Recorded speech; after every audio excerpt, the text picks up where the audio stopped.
Sevgili katılımcılarımız, değerli destekleyenlerimiz ve konuşmacılarımız. BT Vizyon Dijital'in robotik süreç otomasyonu temalı etkinliğine hepiniz hoş geldiniz. Ben Bilişim Zirvesi Etkinlik Şirketi'nden Tuğsen Fıstıkçı Bakır. Robotik süreç otomasyonu ana tema konusunu Robusta sponsorluğunda hep beraber işleyeceğiz. Son dönemde yaygınlaşmayı hızla artan ve özellikle salgınla beraber önemi vurgulanan robotik süreç otomasyonu, kendini tekrarlayan iş süreçlerinde kullanılarak kurumlara önemli oranda verimlilik, performans ve maliyet avantajı sağlıyor. Birçoğumuz halen evden çalışıyoruz ve başta olduğu kadar da zorlanmıyoruz. Artık bu şartlara alışıldığının görülmesi, belirli kapasiteye sahip mekanlarda daha az elemanın bulunma zorunluluğu gibi faktörler kurum ve şirketlerin sadece bugün için değil, gelecek için de benzer durumlara hazırlıklı olması gerektiğini vurguluyor. İşte bu noktada RPA teknolojileri rutin iş süreçlerinin kesintisiz ve hatasız olarak gerçekleştirilmesinde önemli bir rol üstleniyor. Şimdi bu konuya dair detayları ve faydaları değerlendireceğimiz ve yenilikleri işin uzmanlarından öğreneceğimiz sunumlarla başlayacağız. Ancak hemen öncesinde çok minik bir anonsum var. Konuşmacılarımıza yöneltmemizi istediğiniz sorularınızı platformda göreceğiniz questions bölümünden yazarak bize iletebilirsiniz. Şimdi etkinliğimizi başlatmak üzere açılış konuşmacımız KPMG Türkiye'den Direktör Sayın Sezgin Topçu'yu ekrana davet ediyorum. Sezgin Bey merhaba, etkinliğimize hoş geldiniz. Nasılsınız? Merhabalar Tuğsen Hanım, nasılsınız? Teşekkürler, çok sağ olun. Çok teşekkür ederiz, bizler de iyiyiz. Dijital iş gücüyle hayatımız başlığında değerli bir sunum hazırladınız. Görüşlerinizi paylaşmanız için ben sizi yayında yalnız bırakıyorum. Kolaylıklar diliyorum. Tamamdır, çok teşekkür ederim, çok sağ olun.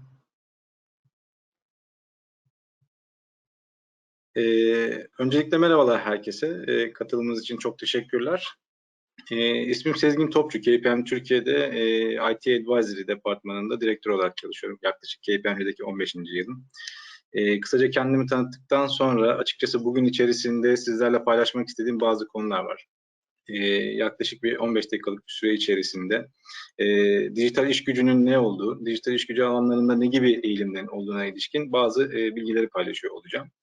İlk planda baktığımızda KPMG global olarak gerçekleştirdiği araştırmalar sonucunda hem insan kaynaklarına yönelik, insan kaynakları tarafından yürütülen faaliyetlerde yapılan araştırmalara yönelik hem de CEO'ların acaba gündemleri nelerdir şeklinde yapılan araştırmalara yönelik çıktı sonuçlarından birkaç tane kapsamı ve çıktığı sizlerle paylaşmak istiyorum. İş gücü analitiği ya da teknolojik sağlayıcıları değerlendirdiğimizde İK personellerinde yaklaşık %98'i, yani İK profesyonellerin yaklaşık %98'i geleceğin iş gücünü belirlerken veri analizi ve analitik uygulamaların kullanılmasını öngörüyor. Hem bu kendi operasyonları içerisinde, yani İK'nın kendi iş süreçleri içerisinde, hem de gerçekten organizasyonların temel iş süreçleri içerisinde dijital alanlara yönelik eğilimlerin olduğunu gösteren bir indikatif bir veridir. Buradaki katılımcılara baktığımızda aslında bu KPMG insan kaynaklarının geleceği yeni gerçeklik özel araştırması 2020 anket sonucuna göre düzenlenmiş bir istatistik veridir. Dolayısıyla baktığımızda insan kaynakları hem kendi operasyonlarında hem de operasyonun ya da organizasyonun diğer iş süreçlerindeki kullanım oranlarına dair ciddi bir öngörüye sahip, ciddi bir artış öngörüsüne sahip. %39'u ise yapay zeka teknolojileri, makine öğrenmesi ve benzeri teknolojileri yatırım yapacaklarını öngörürken bu oran öncü olmayan İK profesyonellerinde %31 şeklinde çıkmış. Dolayısıyla aslında burada şunu görüyoruz. Artık günümüzde gerçekleştirilecek olan yatırımları ya da gelecekteki iş alanlarındaki görev ve sorumluluklara baktığımızda dijital iş gücüne doğru çok ciddi bir eğim artış eğimi gösterildiğini söyleyebiliriz. Bir diğer araştırmanın çarpıcı sonuçlarını da dile getirmek istiyorum. Geçtiğimiz sene içerisinde yapılan yine bir analiz çalışmasında ki bu KPMG olarak global ölçekte gerçekleştirilmiş bir araştırmadır. CEO'ların İK tarafında acaba gündemleri nelerdir? Buna ilişkin ne gibi başlıklar vardır gibi bir değerlendirme çalışmasını ve sonuçlarını sizlerle şu anda yansıtıyorum.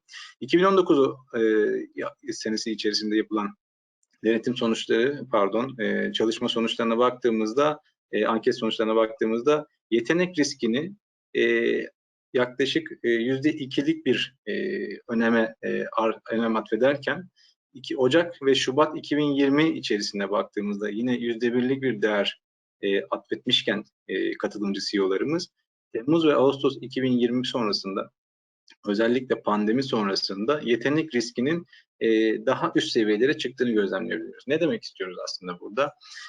Şirketler içerisinde biliyorsunuz kurumsal risk yönetim çerçeveleri oluşturuluyor ve bu çerçevede her bir organizasyon kendine ait riskleri tespit ediyor.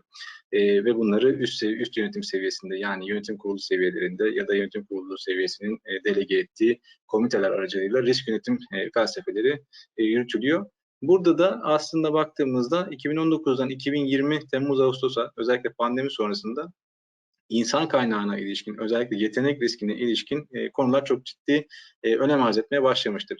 Açıkçası hani şu anda hepimiz sektörde olan insanlar olarak, hepimiz sektörde çalışan personeller olarak baktığımızda gerçekten yetkinliği gelişmiş personeli elde tutmak, yetkinlikleri geliştirmek, hızlı gelişen teknolojilere adapte olmak ve bu adaptasyonu gerçekleştirirken proaktif bir şekilde hayatımıza katma amacını gütmek açıkçası bizleri hayli zorlayan bir süreç.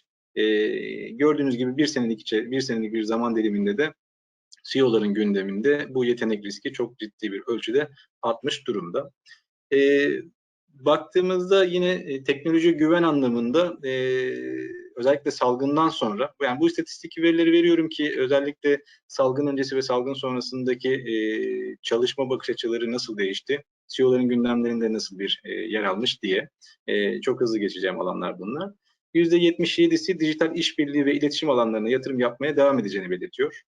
%73'ü uzaktan çalışmanın yetenek havuzunu genişleteceğine inanıyor. %69'u ise ofis alanlarının küçültüleceğini düşünüyor. Dolayısıyla bu indikatif veriler aslında bize şunu söylüyor. Artık pandemiden önceki hayatımızla pandemiden sonraki hayatımız, iş hayatımız arasında çok ciddi bir farklılık söz konusu olabilir. Ofislerimizin küçüleceği, uzaktan çalışmaların artacağı, dijital iş gücü alanlarının ve operasyondaki otomasyonların artacağına dair bir öngörü aslında buradaki CEO'ların gündemlerinden de katılımcıların ankete verdikleri cevaplardan da anlaşılabilir durumda diyebilirim. Peki Robotic Process Automation, yani RPA nedir? Hani kısa bir tanım yapmak gerekir ise RPA aslında halihazırda olan iş gücümüzün dijital bir platforma taşınması. Bu ne demek? Bizler halihazırda organizasyonlarda, organizasyonun her alanında süreçlerimizi zaten bir uygulama aracılığıyla ya da bir sistem altyapısıyla yürütüyor durumdayız. Örneğin işte insan kaynakları, satın alma, operasyonel süreçlerimiz, bir talep takip yönetimimiz varsa ya da bir back office operasyonumuz varsa organizasyonda, tabii sektöre göre değişkenlik gösterilebilir ama back office operasyonlarının olduğu alanlarda süreçlerin otomatizasyonu zaten halihazırda uzun yıllardır yatırımlar yapılıyor organizasyonlar tarafından. Peki bu otomasyon aslında temelde ikiye ayırmak gerekiyor otomasyon kavramını. Bir, bizler süreçlerimizi bir örneğin üretim yapan bir organizasyon olarak düşünürsek ERP sistemleriyle zaten süreçlerimizi otomatize etmiştik. Ya da bir bankacılık ya da finansal faaliyette bulunan bir sektörde isek zaten ana bankacılık sistemi gibi sistemlerimizi, süreçlerimizi entegre etmiştik ve kullanıyorduk. RPA bu işin neresinde diye soracak olursak, RPA aslında ilgili ERP ya da ana bankacılık sistemleri ya da ekranda gördüğümüz sistemleri, yani insanların birebir çalışırken hangi ekranlardan ne gibi aktiviteleri gerçekleştirdiğini düşünürsek bunları yazılımsal olarak gerçekleştirebilen aktivitelerdir. Tabii burada robot kavramı da bazen karışıklık gösterebiliyor. Örneğin bir üretim bandında kullanılan SCADA sistemleri gibi, otomasyon araçları gibi kullanılan sistemlerle Robotic Process Automation arasında bir fark var. O da şu, birisi yazılımsal olarak gerçekten bilgisayar karşısında insanların yaptığı tüm aktiviteleri bir imitasyon şeklinde, bir gerçekleştirme şeklinde yaparak sonuca ulaşmasına gidiyor ki bu yazılımsaldır. Robotic Process Automation kavramını genelde biz burada kullanıyoruz. Diğeri ise biraz daha sanayi, Endüstri 4.0 içerisinde kullanılan bir robotlaşma ya da buradaki kas gücünün robotlaşması anlamında kullanılan bir robotik kelimesi de ya da kavramı da vardır. Bu ikisi arasında biraz farklılık var. Dolayısıyla aslında iş gücünün transformasyonu diye düşündüğümüzde halihazırda bizim yaptığımız back office operasyonlarının %47'sinin 10 ila 20 yıl içerisinde bilgisayar ekranında kullanarak robotlar tarafından robot yazılımlar tarafından gerçekleştirileceği ve bunun otomasyonun ile hızının ve verimliliğinin yakın bir gelecekte arttırılacağına dair bir öngörümüz söz konusu. Yine bu da bir KPMG araştırması sonucunda ortaya çıkan bir değerdir, %47 rakam. Tabii burada robotik proses otomasyon için biz nerelerde kullanabiliriz? Nasıl bir çalışma başlığını kapsar açıkçası? Bunu birazcık irdelemeye çalışıyor olacağım. Robotik süreç otomasyonu yapay zeka kullanımı olabilir, olmayabilir. Yapay zeka kullanımının ile birlikte yüksek hacimli, kural temelli, birbirinin tekrarı, öngörülebilen, insan hatası olasılığı yüksek olan operasyonel süreçler, tekrarlanabilir görevler ele alan makine öğrenme yetenekleridir. Bu şu demek. Örneğin bizler bir back office operasyonu içerisinde gün içerisinde ya da belki sayıca belli saat aralığında çok ciddi bir operasyonel faaliyet yürütüyor olabiliriz. Bu örnek vermek gerekirse bir fatura giriş işlemi de olabilir. Bir back office operasyonunu düşündüğümüz zaman bir bankacılık sektöründe örneğin bütün şubelerden gelen bir taleplerin yönetilmesi ya da taleplere ilişkin sistemde bazı kayıtların açılması ya da yürütülmesi ya da belli bir algoritmayla hesap işlemlerinin gerçekleştirilmesi gibi düşünülebilir. Dolayısıyla yapay zeka ya da robotik süreç otomasyonuna bu anlamda ne işimize yarıyor? Standart olan input'u belli, output'u belli, algoritması belli. Yani aldığımız veriyi nasıl işleyeceğimizi biliyor isek, bir süreç haritasına dökebiliyor isek, bütün adımlarını tanımlayabiliyor isek aslında yapay zeka kısmını kullanmadan dahi otomatize edebileceğimiz bir araca doğru evriliyor. Peki RPA'nin genel anlamda kullanım alanlarındaki yararları nelerdir diye baktığımızda özellikle iş gücü, maliyet ve verimlilik odaklı iş hedeflerine ulaşılması, müşteri memnuniyetinin sağlanması ki bu hızla direkt orantılıdır, süreç güvenilirliğinin ve denetiminin sağlanması.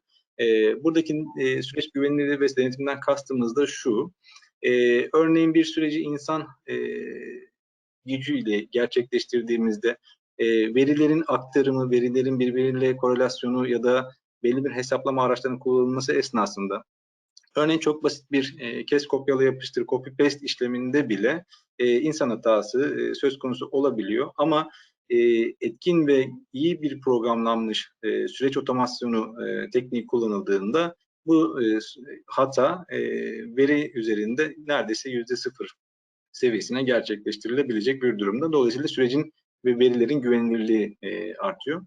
Çalışan memnuniyetinin artırılması ayrı bir başlık. O da aslında şöyle düşünebiliriz. Back office operasyonları gibi devamlı tekrar eden işler ve operasyonların da çalışan personelin açıkçası kendi yaptığı bu operasyonel süreçler ve kontroller yerine daha katma değerli çalışabilecekleri alanlar söz konusu olduğunda çalışan memnuniyetinin artmasına dair de bir yararı, bir input'u olduğunu gözlemleyebiliyoruz.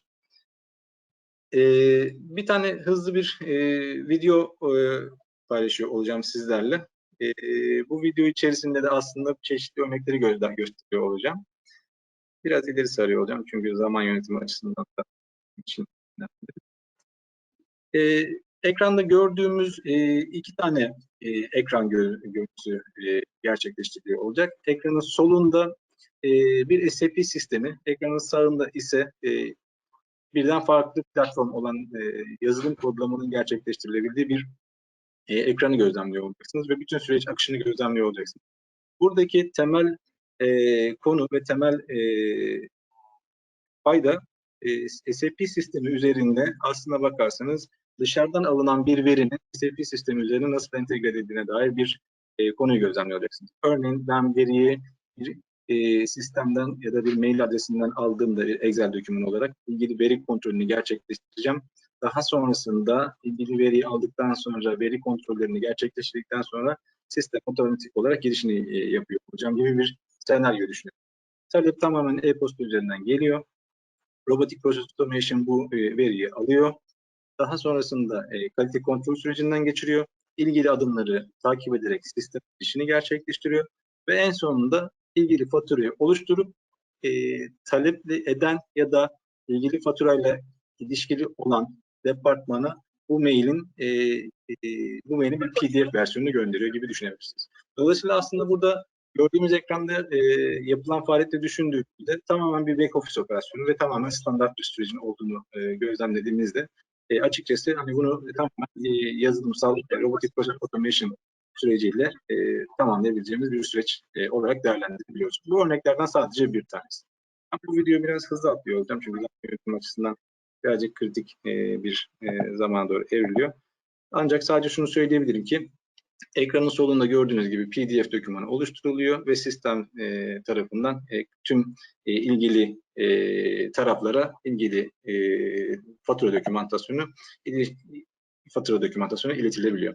Dolayısıyla peki hangi süreçlerde biz uygulamalıyız? Yani şirketler olarak biz RPA sürecine girmeli miyiz, girmemeli miyiz, robotları nasıl kullanmalıyız gibi baktığımızda temelde genel kriterleri şu anda sizlere bilgilendiriyor oluyor olacağım. Özellikle yüksek hacimli, manuel ve tekrar eden işlemler bizim için kritik. İşlem sayısı ve hacmi fazla olan süreçlerden bahsediyoruz. Yani gün içerisinde ya da ayın belli dönemlerinde seasonal olarak belki ayın içerisinde, belki haftanın içerisinde, belki ay sonları kapanış gibi işlemlerde. Yani açıkçası hani volümü yüksek ve standart olan bir işlemlerden bahsediyoruz. Bunların tercih edilmesi çok daha önemli. İkincisi standart olarak okunabilen dijital veri kaynağı tipi. Burada da input ve output olan süreçlerde örneğin ben bir Excel'den de dokümantasyon alabilirim, bir sistemden de veriyi alabilirim ya da tamamen OCR'la okuyabileceğim manuel bir süreçten de ben bu dokümantasyonu ya da verileri alıyor olabilirim. Ama tercih olarak baktığımızda gerçekten dijital bir ortamdan veriyi almak, işlemek ve daha sonrasında dijital ortamda bu output'u üretmek bizler açısından RPA teknolojilerinin kurulum açısından daha önemli ve daha hızlı olabiliyor. Üçüncüsü sıkça değiştirilmeyen işlemler ve olgun sistemler. Bu da şu demek aslında, RPA teknolojilerini uyguladığımızda eğer makine öğrenme gibi bir teknolojiyi arka planda kullanmıyor isek sürecin aslında hiç değiştirilmemesini, özellikle istisnai durumların baştan belirlenip kodlanmasını ve süreç esnasında da olgunluğunu hiçbir şekilde etkilememesini istiyoruz. Dolayısıyla sürecin ne kadar olgun olduğuna ilişkin bir değerlendirme yaparak süreçlerimizi seçiyoruz. Sonrasında ise kurala bağlı süreçler. Örneğin ben bir süreç iş akışına dökebiliyor isem, yes or no question'larına, yani hangi adımda hangi işlemi gerçekleştireceğim, işlemi sonlandıracak mıyım, kime hangi bilgilendirmeyi yapacağım, hangi veriyi alacağım, nasıl bir algoritma hesaplarından geçireceğim gibi olgunlaşmış ve kurala bağlı ise tüm süreç adımları tercih edilmesi için önemli kriterlerden bir tanesi oluyor. Düşük sayıdaki istisnai durumları değerlendiriyor olmam lazım. Örneğin ben bir süreci başından sonuna kadar değerlendirirken çok fazla istisna ile karşılaşıyor isem dolayısıyla baktığımızda istisnaları da eğer robotik proses otomasyonuna kodlama gerçekleştiremezsem sonrasında alacağım hataların ve robotun ilgili iş sürecini idame ettirmesi ve yönetmesi açısından problematik bir süreçte karşılaşabilirim. Dolayısıyla düşük istisnai durumları tespit ediyor olmam lazım diyebilirim. Bir sonraki adımda da aslında çok kısa şey göstermek isterim. Bu kriterlerin her birini matematiksel bir hesaplamayla aslında organizasyonlarda bir seçim metodolojisi uygulamak faydalı. Burada vereceğimiz karar ise örneğin hızlı kazanımlar neler olabilir? Daha sonrasında stratejik olarak düşünmem gereken adımlar ve süreçler neler olabilir? Bir yandan da kesinlikle ve kesinlikle robotik proses otomasyonuna uygun olmayacak süreçler nedir diye bir metodolojik yaklaşımla benim bu hesaplamayı yapıyor olmam organizasyonlar açısından önemli ve faydalı olacaktır diye söyleyeyim.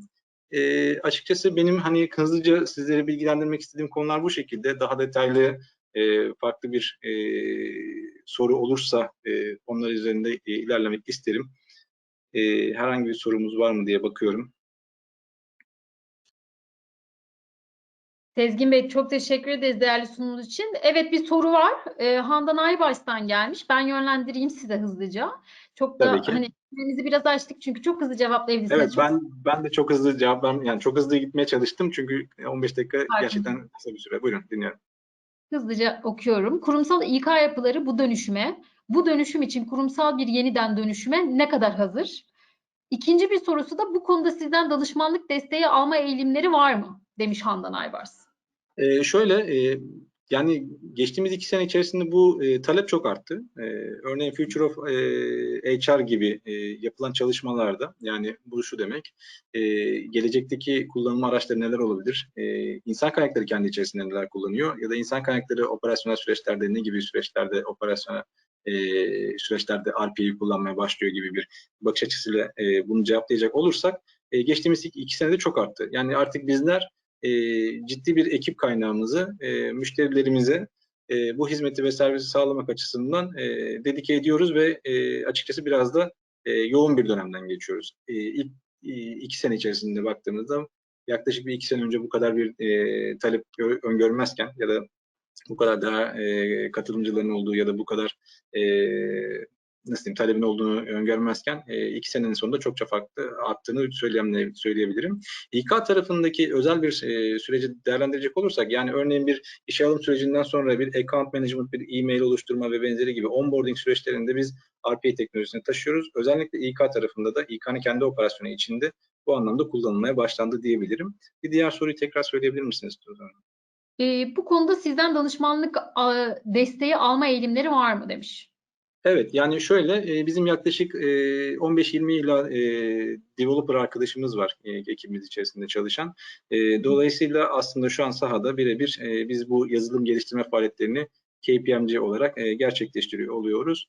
Burada çok ciddi bir sayıda artış söz konusu. Evet, bu sorunun cevabını gerçekten böyle bir geliştirme talebi olduğunu söyleyebilirim. Süper. Çok teşekkür ederiz Sezgin Bey. Değerli sunumunuz Ben için de çok çok teşekkür ederim. teşekkür Çok ederiz. sağ olun. Bilgiyle Çok sağ olun. izlendi ve dinlendi. Çok mersi. Evet, Sezgin Bey'i yayından alıyoruz. Şimdi sırada etkinliğimizin tema sponsoru Robusta var. Robusta RPA danışmanı Sayın Mahmut Ceylan bizlerle beraber olacak. Buyurun Mahmut Bey.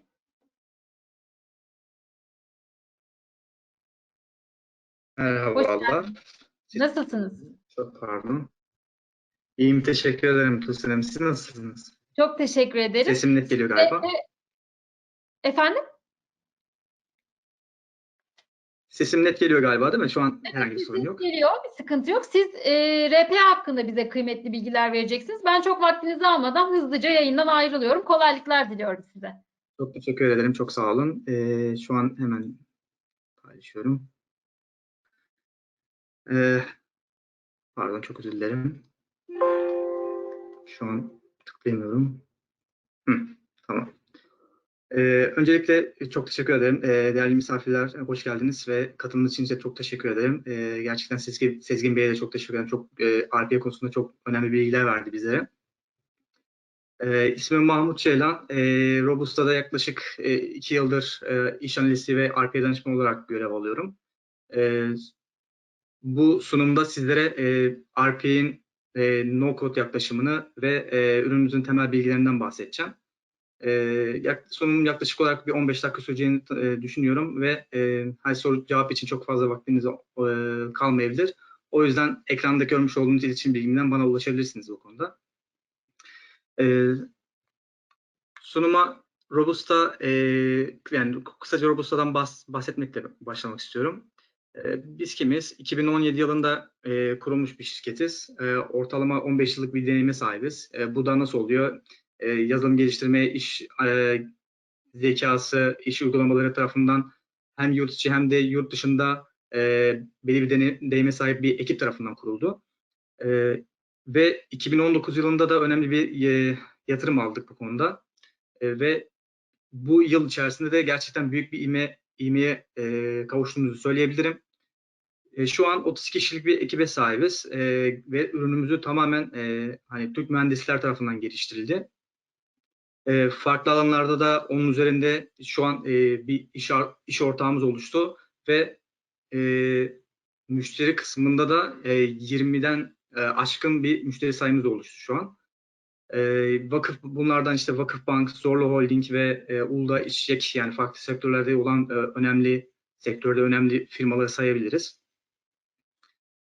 Ürünlerimizi burada görmüş oluyorsunuz. Şunu kapatayım, çok özür dilerim.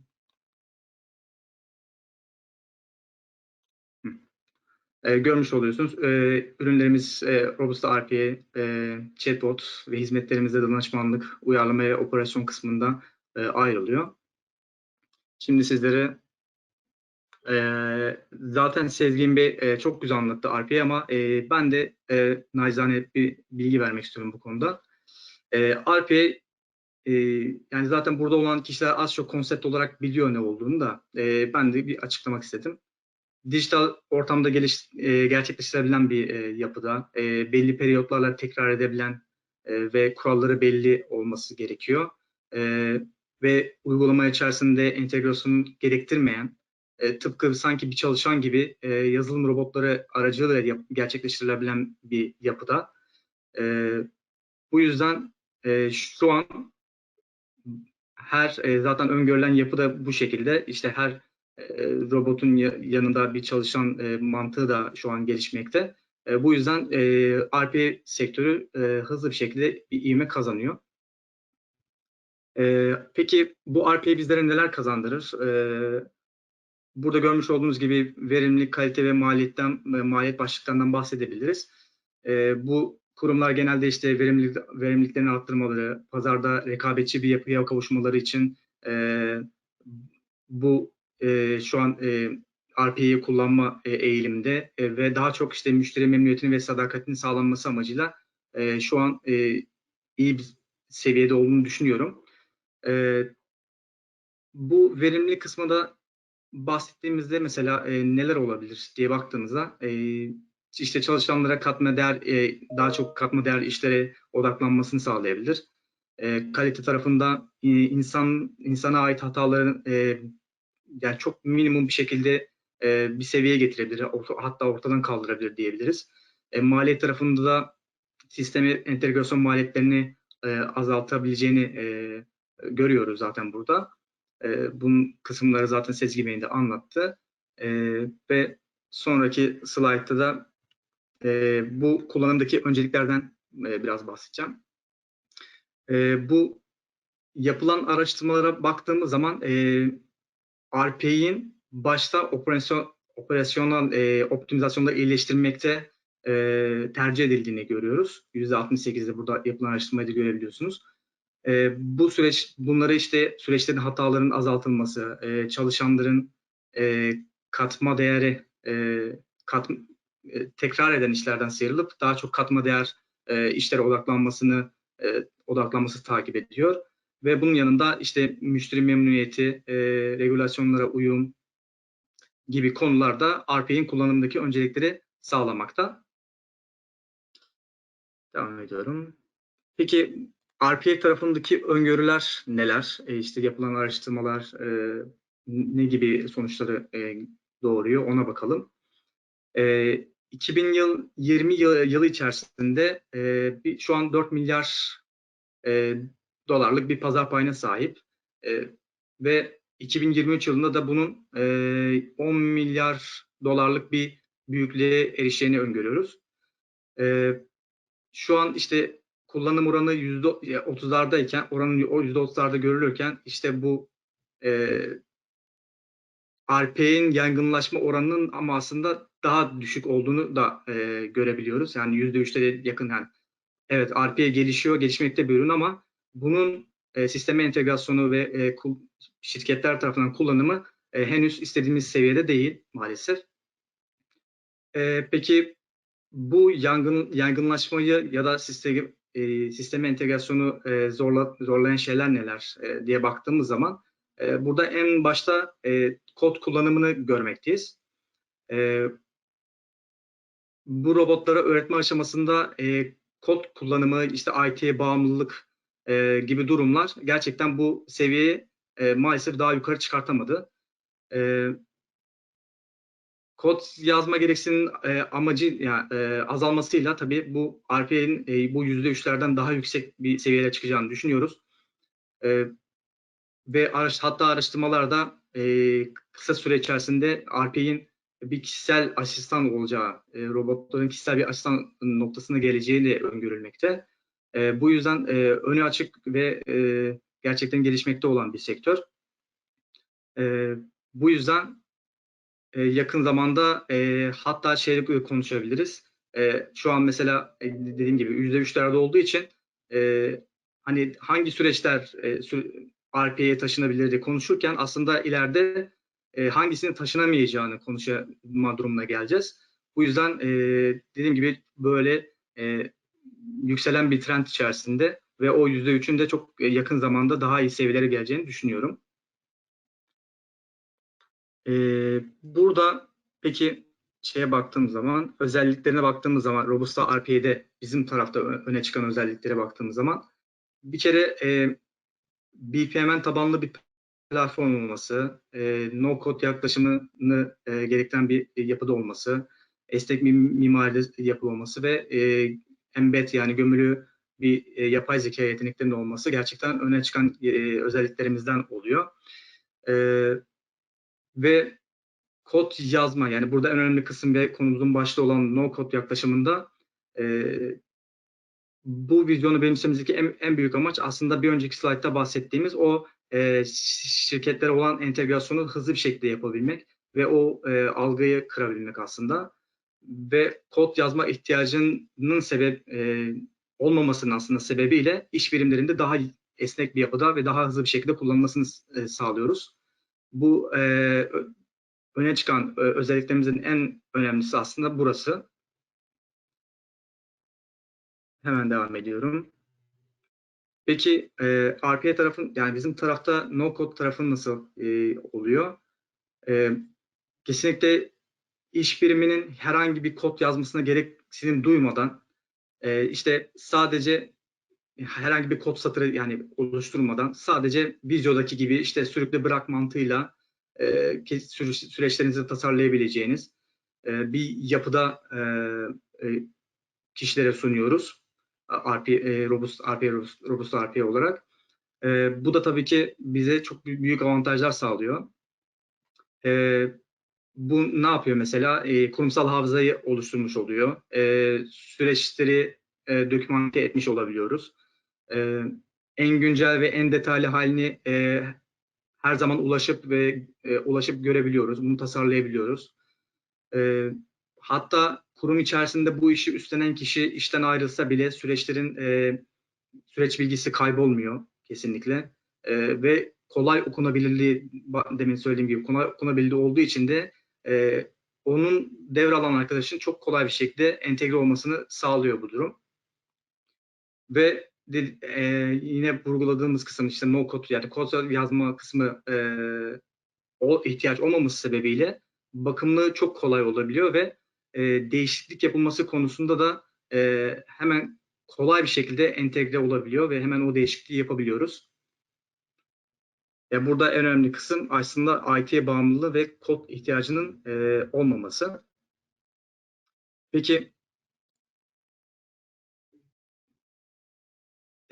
bu aslında Robusta dediğim gibi o Visio'da işte sürükle bırak mantığıyla çalıştığından dolayı ve bunun sağladığı kolaylıkların yanında BPMN bir yapıya sahip olduğu için de çok karmaşık iş süreçlerini kolayca yönetebiliyoruz. Kolay okunabiliyor. BPM'nin vermiş olduğu çok fazla avantajlar var. Ve bu avantajlara bu ürünle birlikte sahip oluyorsunuz aslında. BPMN biliyorsunuz global bir notasyon ve o notasyondaki yani 2.0 standartlarına uygun bir şekilde oluşturabiliyorsunuz. Hatta daha önce bunu kullanmışsanız ve orada süreç tasarlamışsanız onu kolayca bir şekilde Robusta'ya entegre edebiliyorsunuz ve oradaki import ve exportları çok rahat bir şekilde yapabiliyorsunuz.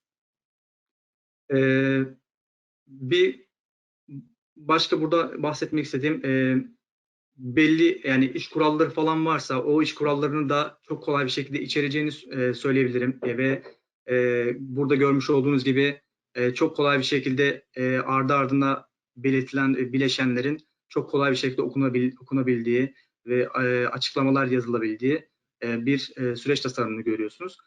Bu da tabii ki BPM'in vermiş olduğu çok güzel bir kolaylık. Bu şekilde süreçlerin tasarlanmasıyla birlikte hem tasarlayan kişi açısından hem de bunu iş birimleri tarafından ya da işte müşteri tarafından çok kolay bir şekilde okunabildiğini görebiliyoruz.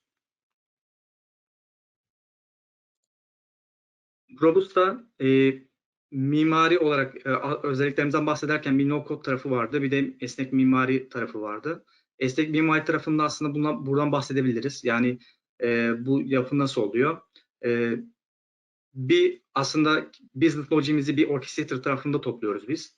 Orchestrator işte adından anlaşılacağı üzere bir yönetim tarafı.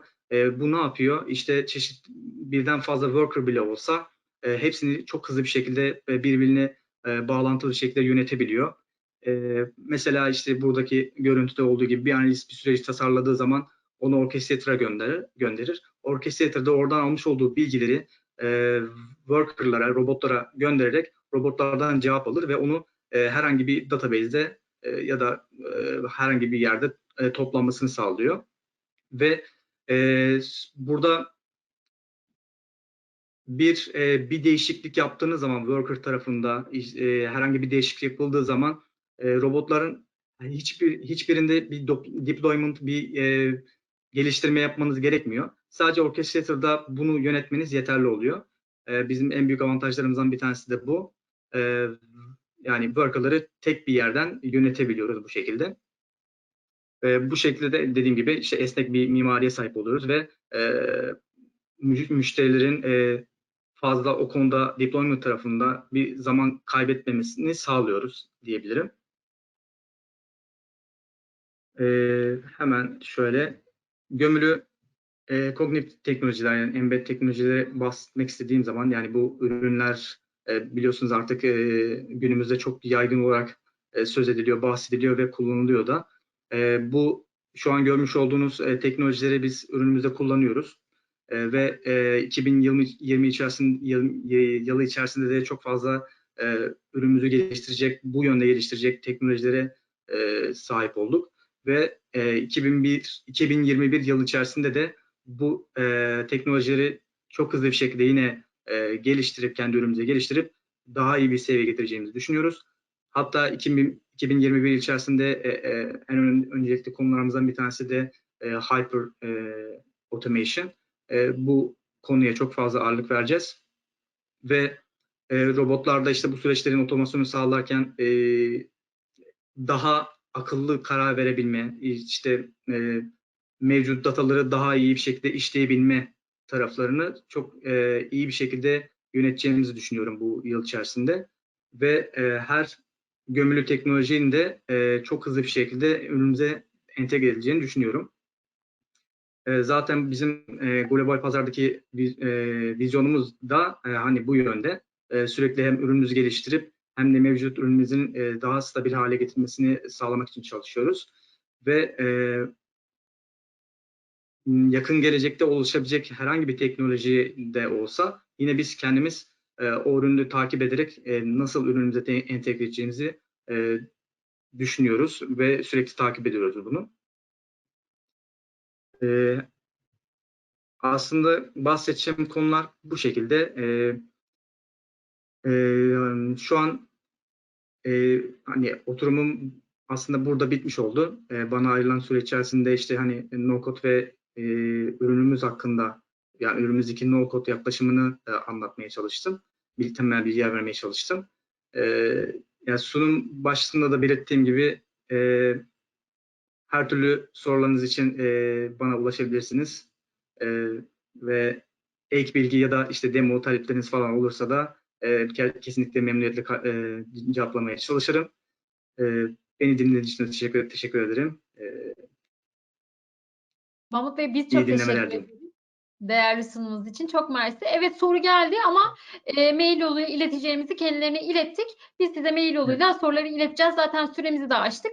Maille almanız daha uygun olacaktır. Çok teşekkür ederiz değerli sunumunuz için. Çok mersi. Ben Robusta'ya da teşekkür ediyoruz. çok teşekkür ederim. Çok sağ olun. Sizi sevgilerimizle uğurluyoruz.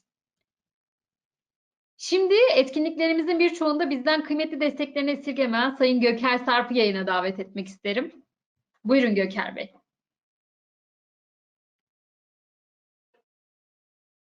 Merhabalar Hoş Tuğsen Hanım. Merhaba, Hoş nasılsınız? bulduk. Sağ olun. Özledik webinarları. Tekrar RPA konusuyla beraberiz. Geçen sene biliyorsunuz 2 Aynen. tane yapmıştık. RPA Evet. konusu da halen sıcaklığını koruyor. Bu sene de yaparız diye düşünüyorum. Evet, aynen devam. Siz kesintisiz ve hatasız süreçler başlığında güzel bir panel planladınız bizler için. Bu panelde Hı çok hı. kıymetli konuklarınız var. Garanti BBVA, IBTEK ve tema sponsorumuz Robusta yöneticilerini ağırlayacaksınız. Hı hı. Ben paneli başlatmanız için sözü size bırakıyorum. Kolaylıklar diliyorum. Çok teşekkürler Tuğsel Hanım.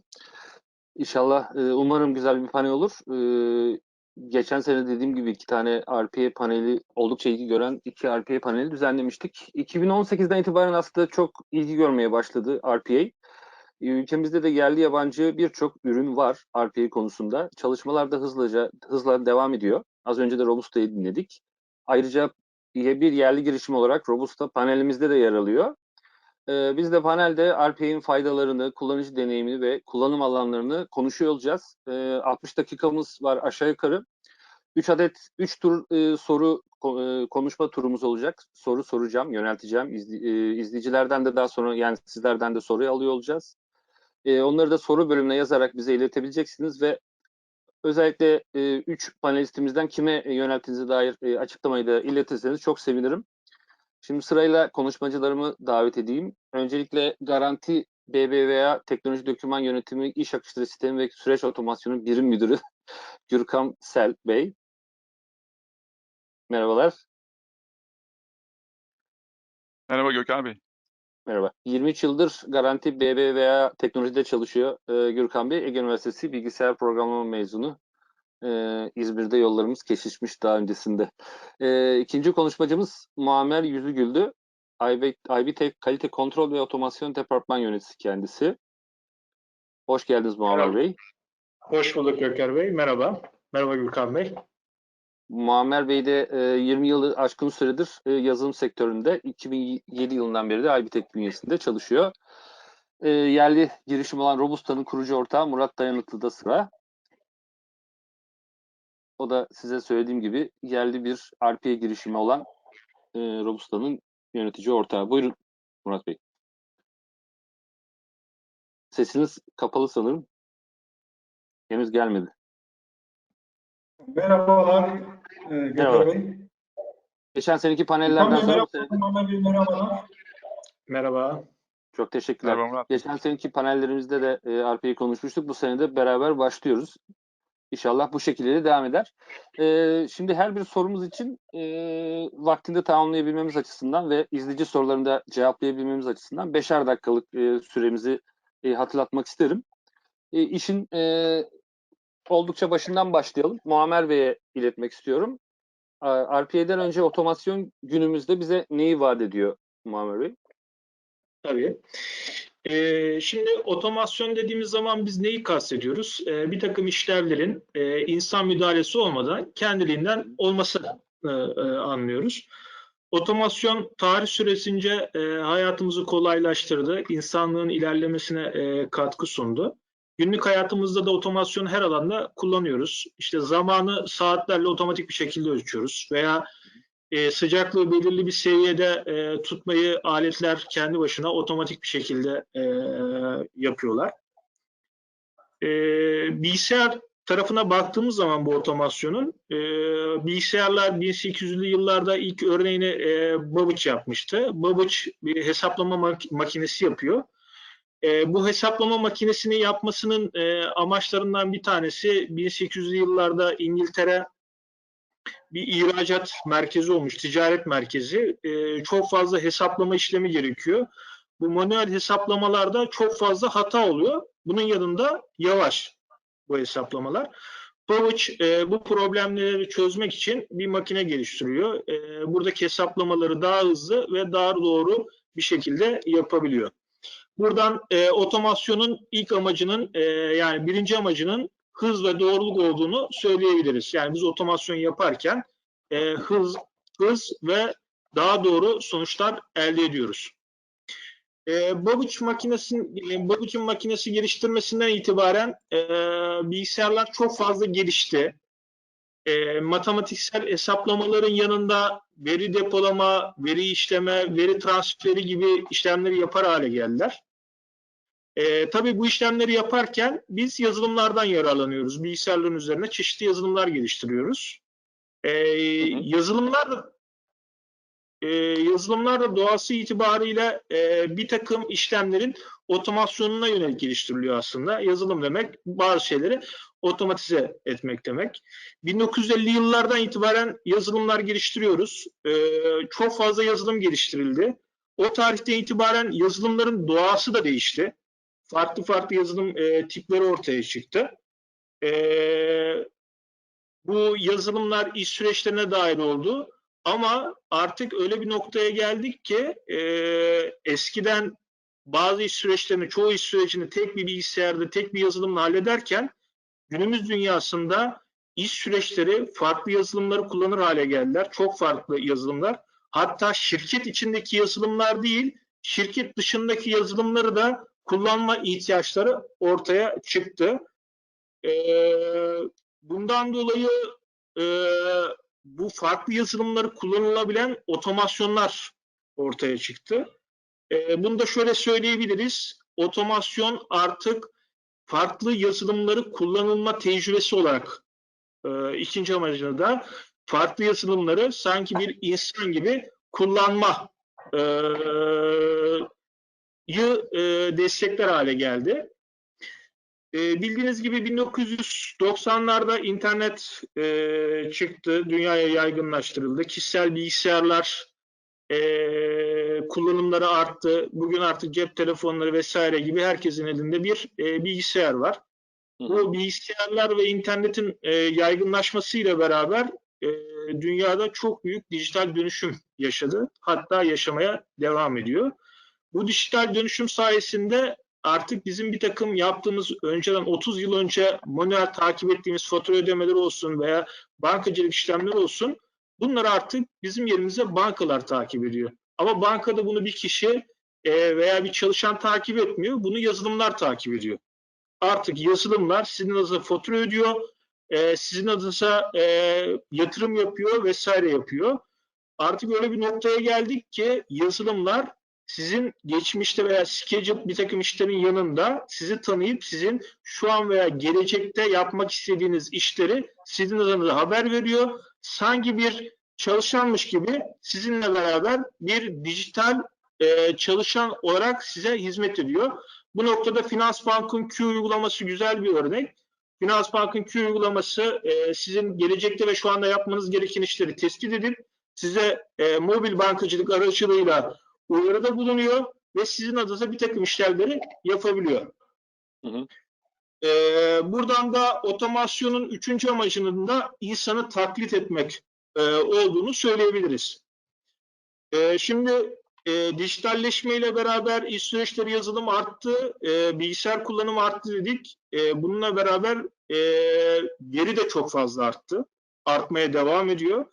Verinin artmasıyla beraber artık bu veriden kullanarak anlam çıkartan, optimizasyon yapan yapay zeka uygulamaları da son zamanlarda hayatımızı şekillendirmeye ve değiştirmeye başladı. Bu yapay zeka sayesinde daha optimize çözümler, normal insanın yapamayacağı şekilde optimize çözümler üretiyor. Otomasyon burada daha optimize, daha doğru ve daha efektif çözümler üretmektedir. Dördüncü amacı da olarak bunu söyleyebilirim. Özetlemek gerekirse günümüzde otomasyon farklı uygulamaları insan gibi ama insandan daha hızlı ve her zaman tariflendiği şekilde optimize bir şekilde yapmayı vaat ediyor diyebilirim. Teşekkür ederim. Son özetle iyi toparlamış olduk. Şimdi Gürkan Bey'e söz vermek istiyorum. Garanti BBVA'da uzun süredir RPA kullanıyorsunuz. Bu RPA süreci nasıl işliyor? Biraz da o konuda bilgi alalım sizden. Hangi profiller çalışıyor? İsterler size nasıl geliyor? Siz nasıl değerlendiriyorsunuz? O RPA süreç, keşif süreci nasıl işliyor sizde? Gürkan Bey. Hemen başlayayım Gökhan Bey. Bizde herkesin de ifade ettiği gibi aslında 2018 yılının sonlarında RPA ile tanıştık. Genel Müdürümüz İlker Kuruöz Bey bir toplantı sırasında dışarıdan gelen firma tanıtıcılarını davet etti ve bizlere de RPA fırsatını sağladı. Gerçekten bu süre zarfında da bizi çok destekledi RPA konusunda. 2018 yılında biz çalışmalara başladık. Öncelikle bir ürün seçimi oldu. POC'ler yaptık ve nihai kararımızı vererek ürüne çalışmaya başladık. Tabii burada POC süresi biraz sürdü. 4-5 ay sürdü biz doğru ürünü seçmek ve içeride de doğru süreçleri belirlemek adına POC'de bayağı bir deneyim kazandık. Daha sonra 2019'un Ağustos sonu, Eylül başı gibi ilk sürecimizi devreye aldık. Ama nasıl yaptık bu işi? Aslında kurumumuzda kullanacağımız RPA ürün seçiminin sonrasında bir Agile takım oluşturduk. RPA takım oluşturduk. Kimler vardı bu takımın içerisinde? Konularına hakim, yıllardır farklı zorluk derecelerinde projelerde tecrübeler edinmiş, güçlü, analitik düşünce yapısına sahip, tutkulu, uzman analist arkadaşlar ve uzman yazılımcı arkadaşlarla başladık. Takım üyeleri gerçekten konularına çok hakimdi ve özellikle de operasyon merkezi uygulamalarında çalışmış arkadaşlar bu konuda çok destekçi oldular. Hem yazılım olarak hem de analist olarak bahsediyorum. Sonra danışmanlarımızla beraber tabii bir danışmanlık almış olduk bu süreç içerisinde. Danışmanlarımızla beraber de süreç keşif çalışmalarına başlamıştık. İlk günler çok zor geçti. Yani takdir edersiniz ki Garanti Bankası ve Garanti Teknoloji yıllardır teknoloji önderliği yapmış bir kurum olarak hem banka anlamında hem de teknoloji anlamında bizim uçtan uca entegrasyon konularımız üst seviyede diyebilirim. Hani çalıştığım kurumda birazcık övmüş gibi oluyorum ama gerçekten verdiğimiz emekler işte teknolojiyi kullanım tarzımız gerçekten bizi biraz çözüm anlamında hep böyle sürekli entegre olan birbiriyle konuşan uygulamalara, uygulama çözümlerine yöneltmişti. RPA'de süreç bulmak bu tip bir uygulama sonucu uygulamaları kullanan kurum için biraz zor oluyor. Tabii ne oldu? Biraz böyle zorlandık. Tamam, hangi departmana gitsek, RPA'yı anlatsak bizim uygun sürecimiz yok. Bizim her şeyimiz zaten entegre. Böyle bir süreç çözümüne ihtiyacımız yok gibi cevaplarla karşılaştık. Biraz o süreç sancılı geçti açıkçası. Sonra neler yaptık? Dedik ki biz bu RPA'yı anlatmamız lazım. Aslında çok fırsat var. Biraz organizasyona bunu farkındalık çalışması başlatalım.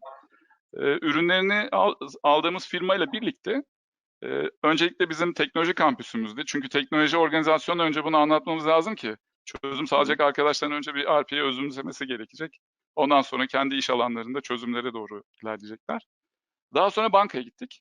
Bankadaki iş kollarını topladık ve yarım güne yakın bir sürede hem anlatım hem de workshoplar düzenledik. Sorularına cevap verdik. Biraz organizasyon içerisine RPA'nin mantığını yaymaya başladık. Bu aslında bayağı faydalı oldu. Çünkü insanlarda böyle bir ışık yandı. Ya bir RPA diye bir şey var. Tabii birazdan bahsederim. Biraz da böyle cisimleştirme oldu. Biraz önce bahsettiler. Robotlar gelecek, işimizi alacak. İşte biz ne yapacağız konulu. Bunlar tabii biraz zorlayıcı konular çünkü biraz rezistans yani şey oluyor Evet. süreç sahiplerinde. Ya işte ya bu süreci ben yapıyorum. Şimdi robotlar nereden çıktı konulu. Ama sonra biraz böyle birkaç tane gerçekleştirme olunca biraz daha farklı bakışlar olmaya başladı. Biz de aydınlatıcı bilgiler vermeye başladık kendilerine. İşte RPA'yı aslında size daha çok zaman tanıyacak, daha işte insan odaklı veya işte düşünmeye odaklı süreçlere kendinizi kanalize edeceksiniz. Zamanınız olacak, fazla mesaileriniz azalacak gibi arkadaşları biraz telkin etmeye başladık. Daha sonra ne yaptık? Rotamızı operasyon merkezine çevirdik. Çünkü bizim için o anda tabloya bakınca en güzel yer, hani RPA ile başlayacağımız yer operasyon merkeziydi. Ne yaptık? Gittik iş birimleriyle beraber süreçlerini inceledik. Burada beklenen RPA ile beklenen kazanımlar neler olabilir onları çalıştık. Özellikle analist arkadaşlarım bu bir aylık bir süre içerisinde gerçekten hani amiyane olacak ama neredeyse operasyon merkezinde yatıp kalktılar. Sabahtan akşama kadar arkadaşlarla beraber günlük işlerini takip ettiler. En çok nerelerde takılıyorlar, bu RPA ile neler örtüşebilir diye gözlemler yaptık. Bu süreç çok başarılı geçti ve güzel süreçler yakaladık. Çalışmaya başladık. Sonra da daha sonra da işte organizasyonla beraber de aslında keşif sürecini birazcık da keşfetmiş olduk. Yani biz süreçleri nasıl yakalayacağız? Neler hissettiğimizde biz bunu RPA'ya yönlendirebiliriz diye.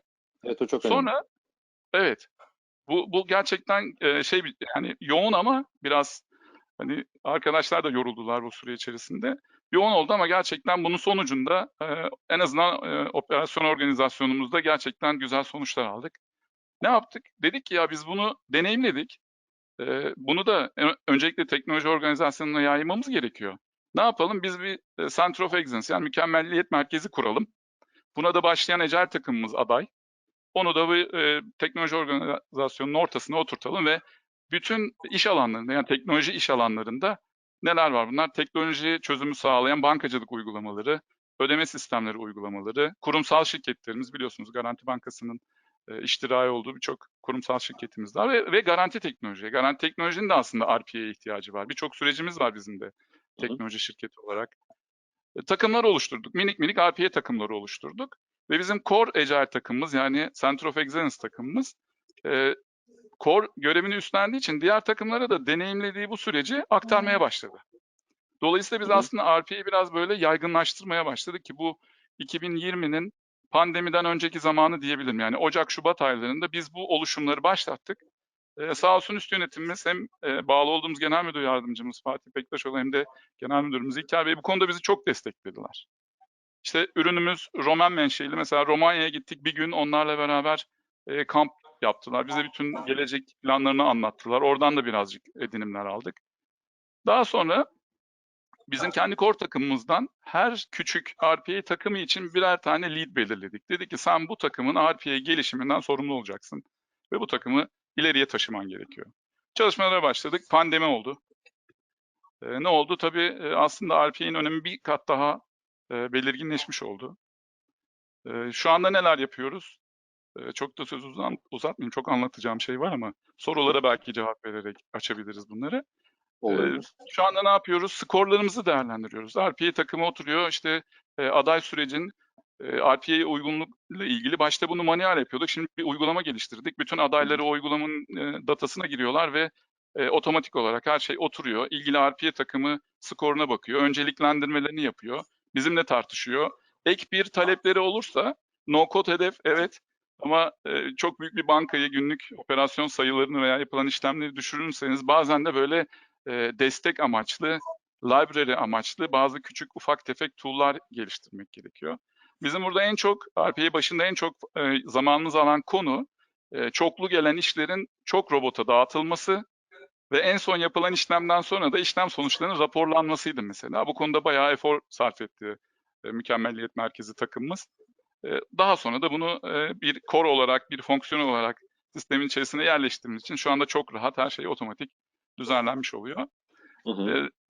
Sözü uzatmadan hemen şunu söyleyeyim. 8 kişilik bir Center of Excellence takımımız var ve bankanın teknoloji bünyesinde şu anda 50 kişilik RPA elçilerimiz ve RPA developerlarımız var.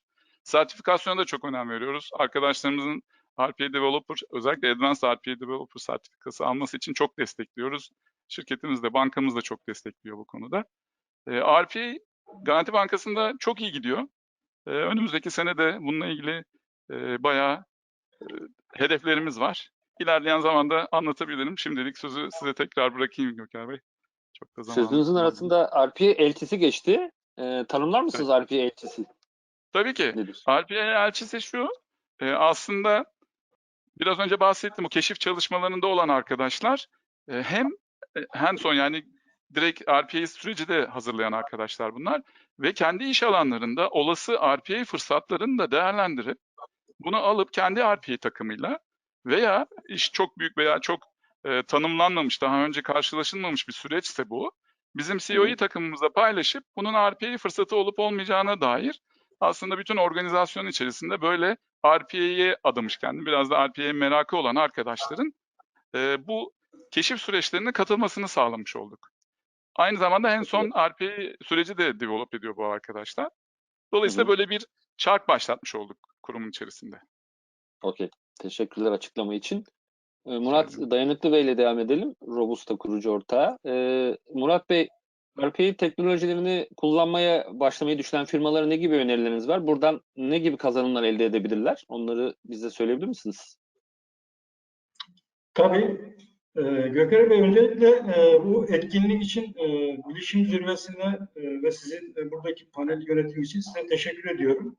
Şimdi ben bir yerli üretici olarak baktığımda 3-4 yıl öncesine göre RPA'nin bilinirliği epey bir arttı. Bu oldukça memnuniyet verici.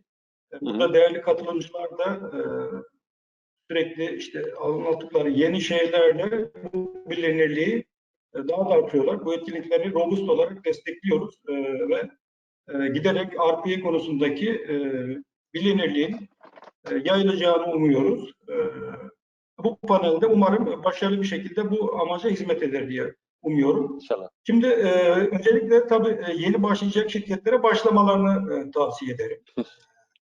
Bir klasik Tabii olarak ki. girmek gerekirse.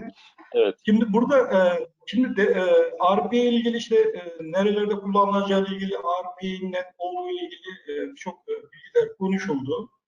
Temelde baktığımızda aslında işte manuel sistem dışında manuel olarak yürütülen rutin işlerin otomasyonu için konuşuyoruz.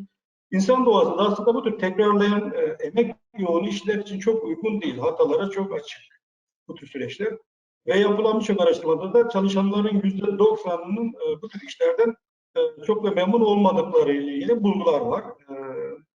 Aslında biz beyaz yakalıların işinden söz ediyoruz ama bu beyaz yakalıların yapmış olduğu işler aslında uzmanlıklarıyla da çok ilgili olmayan bir sürü manuel işte böyle angarya diyebileceğimiz birçok işi yaptırmak zorunda kalıyoruz. Çünkü teknolojinin bugüne kadarki olgunluk seviyesi bu işlerin işte ERP gibi ve işte bankacılık uygulaması gibi uygulamalar içerisinde yürütülmesine izin vermiyordu. Bu süreçler manuel olarak insanlara bırakılmıştı. Buradaki süreçleri de şirketler daha fazla işte beyaz yakalıyı da bu sorunlarını çözmeye çalıştılar. Şimdi geldiğimiz noktada RPA aslında bu sorunları adreslemek için bir oyun değiştirici olarak ortaya çıktı ve pazarda büyük bir kabul gördü. Ya bugün Türkiye'ye spesifik bir araştırma yok ama globalde baktığımızda büyük ölçekteki firmaların %70'inin RPA'yı benimsediklerini görüyoruz. Bu çok ciddi bir oran. 2022 yılına kadar RPA benimsenme oranı globalde %90'lara çıkacak. Bu kadar hızlı büyüyen bir teknoloji daha henüz yok. Gerçekten pazarda büyük bir boşluk vardı ve RPA tam da bu boşluğu doldurmak üzere geldi, yerini aldı ve büyük bir kabul gördü. Şimdi şirketler bunu, bazı şirketler daha deneyimliyor, bazıları ölçeklemeye çalışıyor. İşte tabii RPA'nin de bazı zorlukları var. Bu zorluklar da işte aşıldıkça daha da hızlı yaygınlaşacak.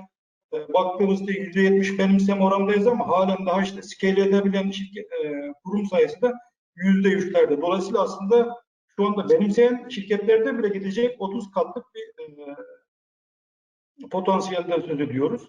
Dolayısıyla aslında önümüzde çok fazla bir gidecek yol var bu konuda. Şimdi şeye baktığımızda yeni başlayan şirketleri kurumsal düzeyde bazı işte neler yapmaları gerektiği ilgili naçizane işte gördüğümüz deneyimler açısından baktığımızda aslında birkaç şeyi sıralamak gerekirse bir kere bunu kurumsal düzeyde ele almak lazım ve burada bir dijital iş gücü stratejisi oluşturması gerekiyor şirketlerin diye düşünüyorum.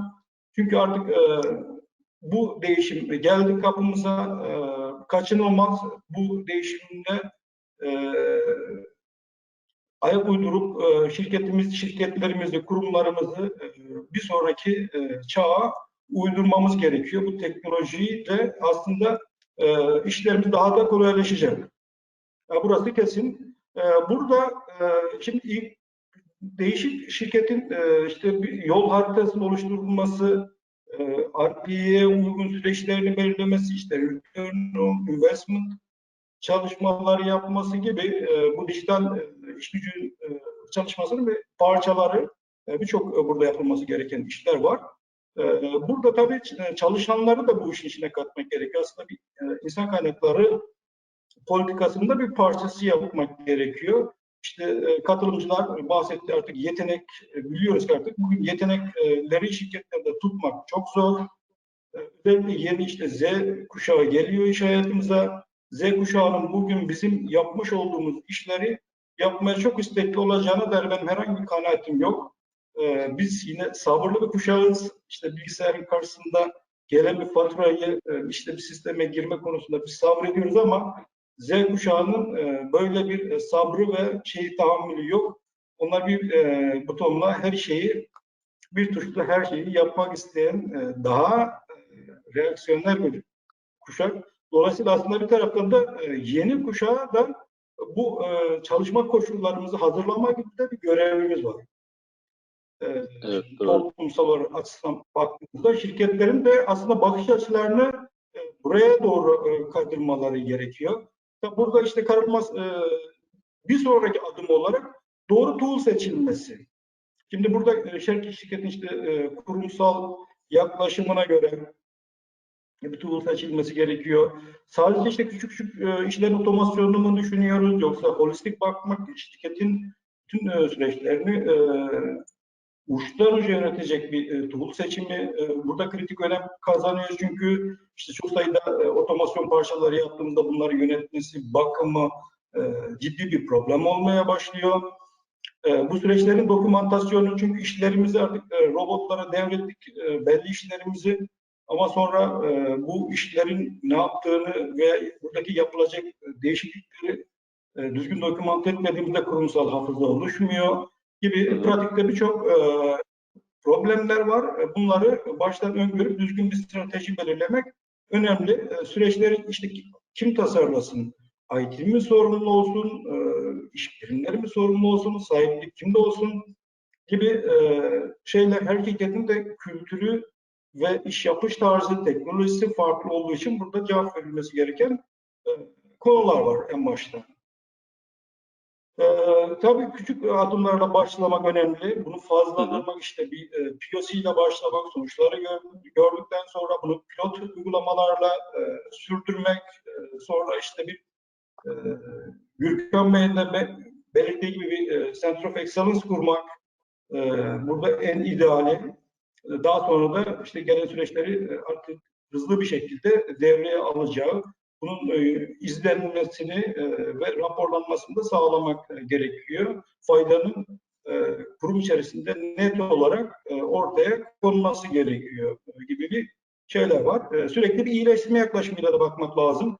Her şeyi birden yapmak yerine işte adım adım işte öncelikleri doğru belirledikten sonra küçük küçük başlayıp sürekli üstüne koyarak iteratif bir şekilde ilerlemek önemli. Şimdi RPA teknolojilerini bu şekilde kurumlarımıza koyduğumuzda kurumlar neler kazanacak diye baktığımızda son sorunuza ilişkin olarak da aslında RPA'nin değer yönelmesinden, ilk değer yönelmesinden baktığımız işte rutin manuel işlemlerin ve giderek de aslında işte RPA tool'lar bilişsel işlerin otomasyonuna uygun hale geliyor. Yapay zeka parçacıklarının eklenmesiyle aslında buradaki çalışanların uzmanlıklarıyla ilgisi olmayan, katma değeri düşük işleri robotlara devrettiğimizde çalışanlarımız gerçek uzmanlıklarını ortaya koyacaklar. Şirketlerimizin işte büyümesine katkı sunacak, katma değerli işlere odaklanmaya daha fazla zaman bulacaklar. Bir kere birinci kazanım, en temeldeki kazanım bu.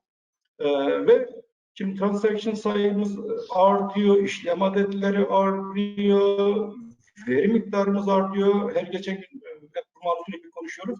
Bunları yönetmek, insan gözüyle, çıplak gözle yönetmek, insan doğasında işte tekrarlı işlere uygun olmadığı için çok ciddi hatalara açık ve bu hataların da çok ciddi maliyetleri var.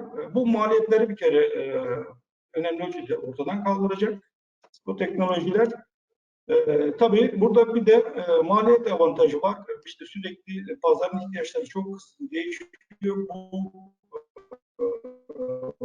değişime ayak uydurmak için IT kaynakları yerine iş birimlerinin de kendi süreçlerini tasarlamasını sağladığımız noktada daha düşük maliyetlerle bu değişimlere ayak uydurmuş olacağız. Ben zamanımı aşmamak için şimdilik sözlerimi burada tamamlıyorum. Teşekkür ederim. Sözü size geri veriyorum. Sağ olun. Bu arada izleyicilere de şeyi hatırlatmak isterim. Sorular bölümüne iletmek istediğiniz soruları yazarak ve sormak istediğiniz kişiyi de belirterek iletebilirsiniz. Sizin sorularınızı da sormaya çalışacağız değerli katılımcılarımıza.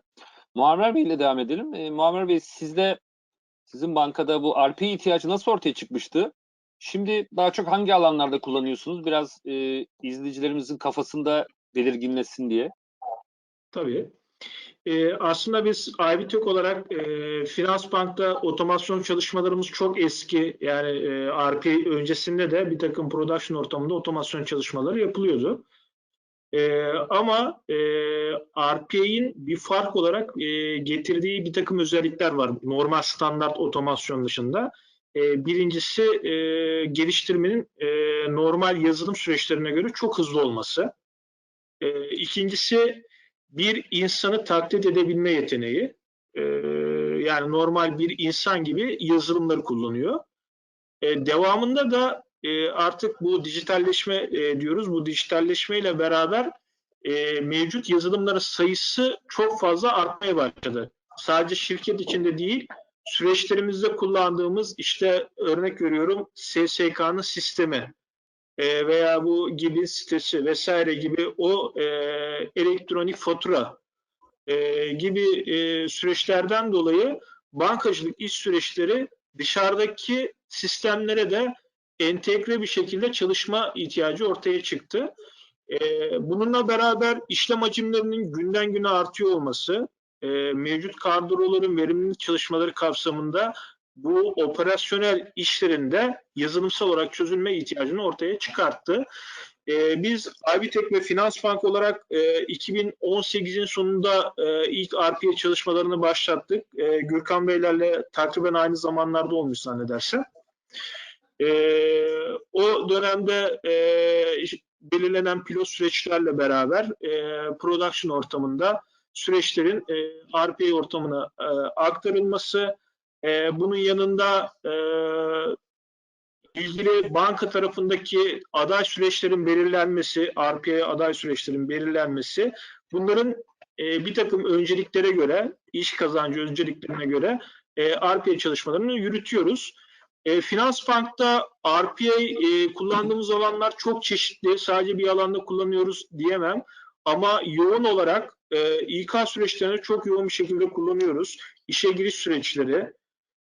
Devamında bu sağlık raporlarına alındıktan sonra SSK'nın sisteminden alınan sağlık raporlarının kullanıcı nezdinde işlenmesi, internetle beraber uygun aday CV'lerinin araştırılması gibi bir takım İK süreçlerinde yoğun olarak RPA'yı kullanıyoruz. Bunun yanında RPA'nin kullanım alanlarından bir tanesi dünyada da çok önemli olan veri girişi. Yani bir sistemlere periyodik olarak olabilir veya ihtiyaç durumunda bir takım tanımlamaların yapılması, veri girişlerinin yapılması herhangi bir sistemde. Veri girişlerini yapma aşamasında da kullanıyoruz RPA'yı. Herhangi bir mutabakat işlemleri olduğu zaman yani farklı sistemlerdeki dataların birbiriyle karşılaştırılması, bunların üzerinde aksiyonlar alınması, mutabakatsızlıkların giderilmesi gibi alanlarda da kullanıyoruz. Raporlama alanlarında kullandığımız durumlar da var. Raporlamalarda şöyle anlaşılması sadece bir database'de bir veri tabanında bir raporlama değil, bir sistemden çıkan raporu farklı bir sistemdeki farklı bilgilerle sorgulanıp zenginleştirilmesi, birden çok sistemdeki veriyi birleştirilmesi gibi aşamalarda kullanıyoruz. Bunun yanında da RPA'nin normal yazılım süreçlerine göre çözüm üretme ve geliştirme aşamasında da hız avantajı var. İhtiyaç durumunda yazılımsal çözüm daha uzun sürecekse ilk olarak RPA'de çözüyoruz bir takım şeyleri. Daha sonra yazılımsal çözüm gerçekleştirdikten sonra bu RPA otomasyonunu iptal edebiliyoruz. Bu tarz durumlar da var. Operasyonda normal standart operasyonda tariflenen tekrarlı iş süreçlerinde de kullanabiliyoruz. Yani burada PDF dokümanından, Excel dokümanından data okuyup bu data ile ilgili bir takım processingler varsa farklı uygulamaları kullanarak RPA ile beraber bunları gerçekleştiriyoruz diyebilirim. Evet, bu kullanım alanları konusunda oldukça zengin bilgi vermiş oldunuz. Özellikle İK süreçlerinde yoğun olduğunu söylediniz. Evet. Örneğin SGK'daki kişisel raporların işlenmesi gibi uygun CV'lerin araştırılması, özellikle veri girişi ve sistem entegrasyonundan bahsettiniz. Benim kafama şu takıldı. Bir yazılım geliştireceğiniz zaman önce RPA ile yapıp deneyip başarı sağlayınca belki sonra onu iptal edip Onun yazılımını mı gerçekleştiriyorsunuz? Şöyle diyelim, mesela iki sistem arasında bir süreç entegrasyon çalışması var. Bunun yazılım süreci ilgili ekipte belki o ana uygun kaynak olmayabiliyor Okey, yazılımsal entegrasyon süreci olarak. Veya yazılım maliyeti örnek veriyorum 20 gün oluyor. Biz bunu RPA ile 5 günde çözelim. Daha sonra uygun zamanda yazılımsal çözümünü gerçekleştirelim. Yazılımsal çözümü gerçekleştirdikten sonra RPA'deki bu süreci iptal edebiliriz diye düşünüyorum. Karar veriyoruz, düşünüyoruz. Ya Peki bu sonuçta iptal RPA, sebebi hani RP'yi meşgul etmemek anlamında mı yoksa zaten evet, çalışan bir o amaçlı? yani yazılımsal olarak çözdüğümüz zaman sonuçta robotlar da bir takım maliyetleri var. Bu robotların Evet, üzerindeki iş süreçlerinde optimizasyonu gerekiyor. o En yüzden. verimli bir şekilde kullanmak için yazılımsal olarak çözülebilenleri paralelde yazılımsal olarak çözmeyi de tercih ediyoruz. Çok teşekkürler. Gürkan Bey'le devam edelim. Sizdeki yaşanan kullanıcı deneyiminden biraz bahseder misiniz? Kurum içinde nereye kadar yaygınlaştıracaksınız RPA kullanımını? Biraz da sizden dinleyelim. Tabii Gökhan Bey, biraz önce de bahsetmiştim aslında. Aday süreç çalışmalarında kullanıcılardan dirençlerle karşılaşmıştık. Hı hı. Tabii söylediğim robot algısı, işte cisimleştirme, sanki robotlar işimizi elimizden alıyor görüşlerini duymaya başlamıştık. Doğru. Çalışan gözüyle baktığımız zaman da robotlar gelecek, bizim yerimize işlerimizi yapacak, işte artık bize ihtiyaç kalmayacak algısı çok yaygın. Yani RPA süreçlerini kurum içerisinde yaygınlaştırmaya çalıştığınız zaman böyle bir tedirginlik başlıyor. Tabii şunun da etkisi var bunun üzerinde. Aslında biraz da haklılar çünkü biz süreç çalışmalarını yaparken verimlilik hesabı yaptığımızda kaç FTE kazanacağımız, yani full time employee, işte tam zamanlı iş gücü karşılığı ne olduğuna bakıyoruz RPA sürecini devreye aldığımızda kazanç olarak, verimlilik anlamında.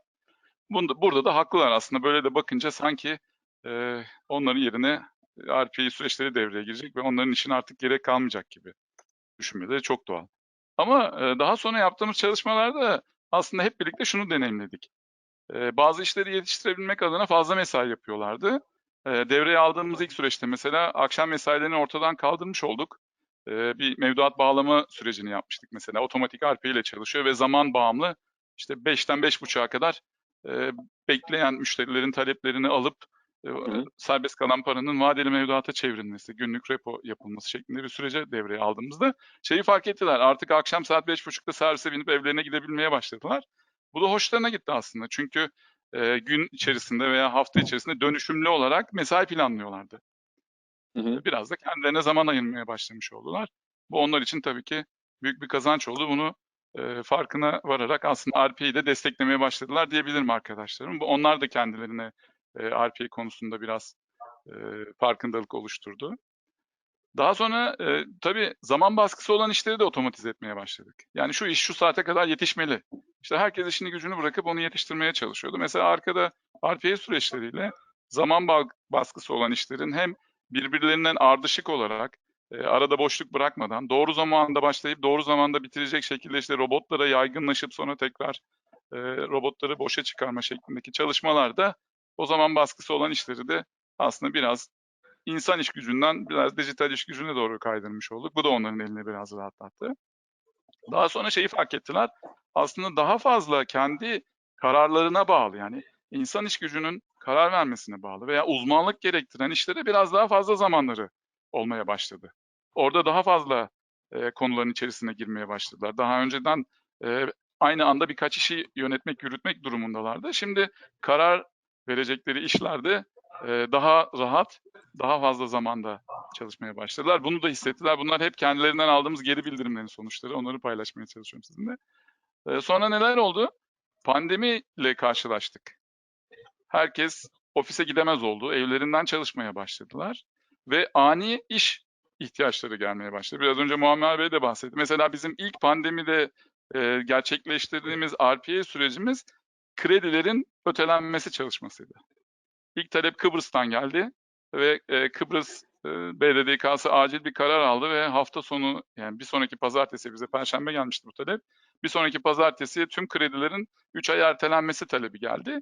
Yani olası bütün operasyon merkezinin hafta sonu tüm kredileri tek tek ekranlara girip ötelemesinden bahsediyoruz. Cuma günü öğleden sonra bir çalışma başlattık. Cuma akşamına testleri tamamladık RPA süreci olarak. Cumartesi günü sabahtan akşama kadar 30 gün süreç ötelenmişti, kredi süreci. Ve insanlar da bayağı böyle bir rahat bir şekilde bu işlemi de tamamlamış olduk. RPA'nin bu kazancıdır. İkinci sürecimiz de hukuk davaları ile ilgili UYAP sitesinden dava açılışıyla ilgili. Bu biraz da bu söylediklerim hep unattended robotlarda. Bu biraz da attended robota giriyor. Çünkü UYAP sitesine bir imza ile girmeniz gerekiyor ve bir avukat olması lazım UYAP sitesine giren. Bu süreci gerçekleştirdik ama biliyorsunuz pandemide davalar durdurulduğu için icra davaları. O süreci davalar açıldığı zaman başlattık. Bu da aslında kazanç anlamında pandemide bize karşımıza gelen ve gerçekten hukuk departmanımızın elini rahatlatan bir süreç çözümü olmuş oldu.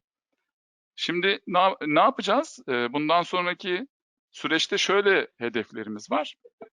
Aslında biz insanları da birazcık kendi başlarına en azından günlük rutin işlerini yapabilecekleri biraz RPA çalışmalarına yöneltmek istiyoruz. Kullandığımız ürünün böyle bir küçük ürünü var. Aynı kullandığımız işte desktop'ta kullandığımız ürünler gibi bir word processing veya işte worksheet'ler, Excel gibi, Word gibi bir ürün var. O ürünle insanlar kendi başlarına günlük rutin işlerini süreçsel olarak tanımlıyorlar ve zaman geldiği zaman da işte play tuşuna basıp o sürecin çalışmasını sağlıyorlar.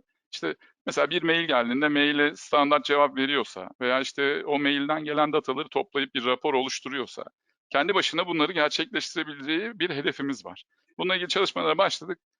Tahmin ediyorum senenin ortasında bir ekibe, özellikle operasyon ekibinde kendi başlarına RPA süreçlerini no-code mantığıyla hiç bilişsel bir kod yazmadan kendi başlarına yürütebilecekleri ve rahatlıkla bunları çalıştırabilecekleri bir ortam yaratmaya çalışıyoruz. Burada da bizim beklentimiz şu, eğer bu genele yayılacak bir süreçse, yani bankada bir genel bir süreçse ve otomatize edebiliyorsa da bizim Center of Excellence ekibimize bu süreci yönlendirip onun işte unattended robotlarla otomatik olarak çalıştırabilmesi fırsatını da yakalamaya çalışacağız. Bizim de böyle bir beklentimiz var. Bu konuda da söyleyeceklerim bu kadar. Gökhan Bey. Teşekkür ederim. Sorunuz. İzleyici soruları gelmeye başladı. Aslında tam Murat Bey'e gelmişken Murat Bey'e adresli bir soru var. Aslında şimdi ikinci turda Murat Bey'le ölçeklenme konusunu konuşacaktık ama isterseniz Murat Bey hızlıca ona cevap verelim. Buse Çetin Akgün'den gelmiş. Yerli bir RPA üreticisini tercih etmemizin kurumlara ne gibi avantajları var?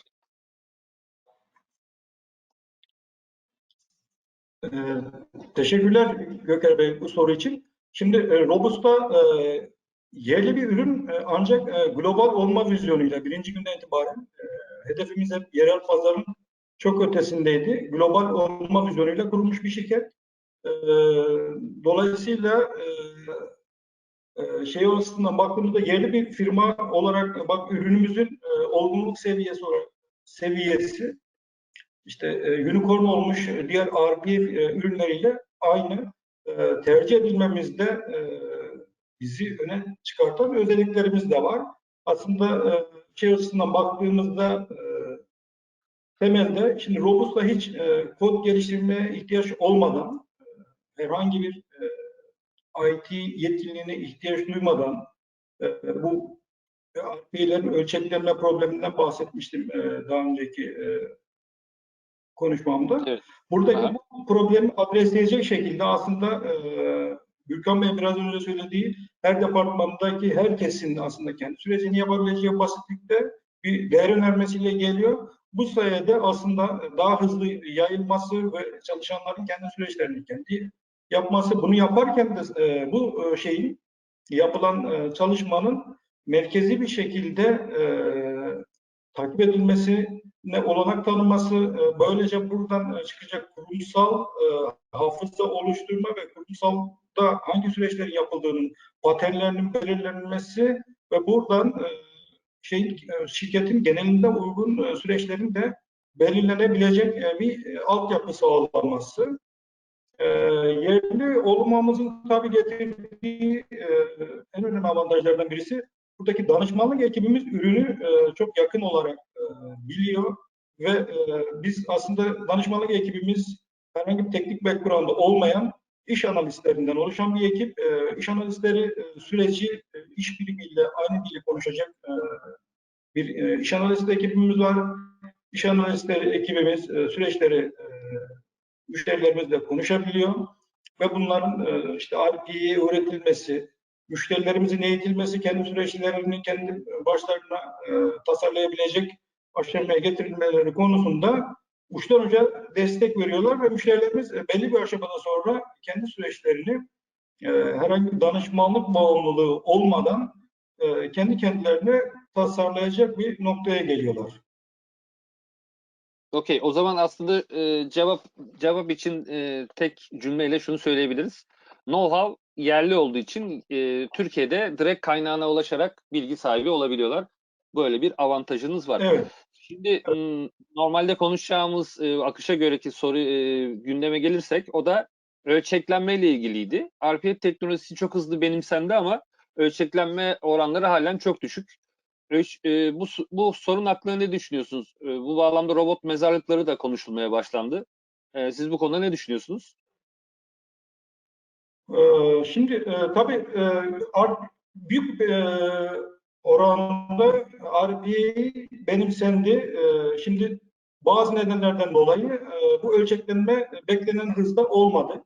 Tabii burada kurumlar işte Gürkan Bey'in, Muammer Bey'in belirttiği nedenlerin işte o teknolojileri öğrenmesi, kurumsal dirençler gibi nedenlerin yanında teknolojik nedenlerden de dolayı çok beklenen şeyler olmadı ama artık sektörde hazır, ölçeklenmeye hazır. 2021 yılının RPA'nin kurumlarda ölçeklenmesi anlamında önemli bir yıl olacağı öngörülüyor. Şimdi şu ana kadar şirketler işte 3-5 robotla bu teknolojileri deneyimliyordu ama beklenilen işte yüzler, binler seviyesine çıkabilen işte %3 gibi bir oranda bu oranın 2021 yılından itibaren çok hızlı bir şekilde artacağı öngörülüyor. Buradaki tabii müşteriler de artık bu teknolojiler daha çok bilinebiliyor. İşte öğrenmek için de çok fazla sayıda işte community edition'lar, işte e-learning platformlar gibi nedenlerle artık bu know-how daha da arttı. Burada pandemi de bir tetikleyici oldu. Pandemi aslında işte insan eli değmeden süreçlerin tamamlanmasının önemini bir kere daha aslında yakıcı bir şekilde şirketlere bunu gösterdi. Burada pandemi de bir tetikleyici oldu ve bu teknolojilerin yaygınlaşması daha da hızlanacak. Şimdi robust olarak biz bu işte pazara geç girmenin avantajı olarak bu şeye baktığımızda, mevcut RPA ürünlerine baktığımızda bu yaygınlaşamama problemlerini de gözlemleyerek ürünümüzü BPM temelli olarak geliştirdik. Business Process Management temelli olarak geliştirdik. BPM teknolojisi uzun süredir pazarda olgunlaşmış bir teknoloji. Aslında işte bir kurumdaki sürecin insanlar tarafından nasıl yapılması gerektiğini, işin kurallarının yönetildiği bir platform olarak karşımızda duruyordu. Şimdi burada tabii BPM üzerinde dönen bir sürecin manuel olarak insanlar tarafından yapılan ama işte katma değeri düşük. Buradaki manuel işleri de RPA'ye verdiğimizde BPM, RPA birlikte süreçleri holistik bir şekilde uçtan uca karmaşık süreçleri, işte küçük küçük otomasyon parçacıkları değil, işte bir sorun gördük onu çözüyoruz değil, süreçlerimizi uçtan uca tanımlayabileceğimiz, yönetebileceğimiz daha bütünsel bir bakış açısı getiriyor böylece. BPM'nin iki notasyonu çok basit bir notasyon. IT ile iş biriminin aynı dili konuşmasını aslında sağlamak için geliştirilmiş bir teknoloji. Siz sürece baktığınızda işte Robusta üzerine yapılmış bir sürece baktığınızda hem IT hem de iş birimi bu sürecin ne iş yapmaya çalıştığını aynı şeyi anlıyor. Çünkü aslında bir vizyo gibi süreçleri çok görsel bir şekilde tasarlıyoruz, tasarlamaya izin veriyoruz. Bu sayede işte süreçlerin yaşatılması, yeni bir değişiklik ihtiyacı geldiğinde işte başkasının yapmış olduğu süreci bir başkası rahatlıkla anlayıp oradaki ihtiyaçları yönetebilir bir noktaya getiriyoruz. Bu sayede süreçlerin işte bahsetmiş olduğunuz işte board mezarlıkları denen işte yapılmış işte bir sürü otomasyon ama işte onu yaşatmadaki zorluklardan dolayı güncelliğini yitirmiş bir sürü botlar oluşuyor. İşte bunlara da bot mezarlığı diyoruz. Yaşatılabilir bir hale gelmesi, işte bunun dokümantasyonuyla birlikte Robusta'da işte yapmış olduğu bir süreci bir PDF dosyası olarak işin akışı ardında o süreci ne yaptığını anlatan bir dokümantasyon otomatik bir şekilde kendi kendine dokümante ettiği bir altyapı sağlayarak bu bahsetmiş olduğunuz şeydeki sürecin yaşatılma problemini adreslemiş oluyoruz. Bu bağlamda söyleyeceklerim bu kadar Gökhan Bey. Teşekkürler. Muammer Bey'le devam edelim. Siz daha çok hangi süreçlerinizde RPA'yı kullanıyorsunuz ve direkt dolaylı faydalar neler oldu? Tabii. Aslında az önceki konuşmamda bahsetmiştim. Yoğun olarak veri girişinin olduğu İK süreçleri, operasyon, mutabakat, farklı sistemlerden raporlama gibi yapan süreçlerde RPA'yı kullanıyoruz. RPA'nin direkt faydalarından bir tanesi hız. Buradaki robotların 7/24 çalışabiliyor olması. Az önce Gürkan Bey de söylemişti. Yani normal bir mesai saatlerinde de iş yapabilme kabiliyetine sahip. Sizin belirli işte gece saat 1'de veya 3'te yapmanız gereken bir takım operasyonlar varsa bunları normal çalışanlar işte ya farklı bir mesai uygulamasına gitmeniz gerekiyor ya da RPA tarzındaki robotlar bu ihtiyacı çözüyor. Buradaki belirlenen süreci tariflendiği şekilde her zaman yapıyor. Diğer bir faydası da bunları standartize bir şekilde her zaman doğru bir şekilde yapması. Yani mevcut manuel süreçlerde yapılan hataların önüne geçmesini sağlıyoruz. Ya da hata yapıyorsa bunu biz öyle programladığımız için hata yapmış oluyoruz. Tabii. Aynen öyle. Yani sonuçta oradaki robot siz tariflediğiniz şekilde her zaman yorulmadan, sıkılmadan aynı şeyi Evet. her zaman yapıyor. Bununla beraber otomasyon tarafında söylediğim optimizasyon konusu var. Normal çalışanların bu kadar veriyle optimize bir şekilde yapamayacağı işleri robotlar optimize ve tariflenen, yani burada AI yetenekleri de diyebiliriz buna, farklı optimizasyon sistemlerini kullanarak da yapabiliyor olabilirler. Burada robotlarla beraber yapılan şeylerde daha optimize bir şekilde yapabiliyorsunuz. Yani kullandığınız sürecin detayına göre orada belki bir takım finansal anlamda tasarruflarınız da olabilir. Yani belli noktalarda kazanç da elde edebilirsiniz. Veya müşterilerinizle uyguladığınız bir süreç olabilir. Yatırım tarzında bir süreci olabilir. Belirli mevduatı işte optimum bir şekilde yatırıma dönüştürülen iş süreçleri de olabilir. Burada da finansal anlamda bir takım kazançları olabiliyor. Bununla beraber insanlar artık operasyonel işleri yapmıyorlar. Gürkan Bey de bahsetmişti. Artık daha değerli bir zaman kalıyor. Mesai saatlerine çok fazla mesaiye ihtiyacı olmuyor ve kendilerini katma değerli işlere yönlendirebiliyorlar. Artık geldiğimiz noktada insanlar profesyonel iş hayatlarında 3 farklı kariyer olacak tarzında söylemler var. Bu RPA ile bence normal banka çalışanlarına bir takım bilişsel yetenekler kazandıracak. Yani buradaki robotların kullanımı, robotlarla beraber iş yapma, yani oradaki çalışan kişileri de yetenek seti anlamında zenginleştireceğini düşünüyorum ben. Artık dünya bu dijitalleşme ve pandemi sonrasında da eskisi gibi standart bir çalışma düzeninden daha farklı bir çalışma düzenine geçiş yapıyoruz. Çalışanlar artık dijital robotlar aracılığıyla bir takım işleri yaptırıyor hale gelecekler. Bunlar da dolaylı faydalar olarak söyleyebilirim. Teşekkürler.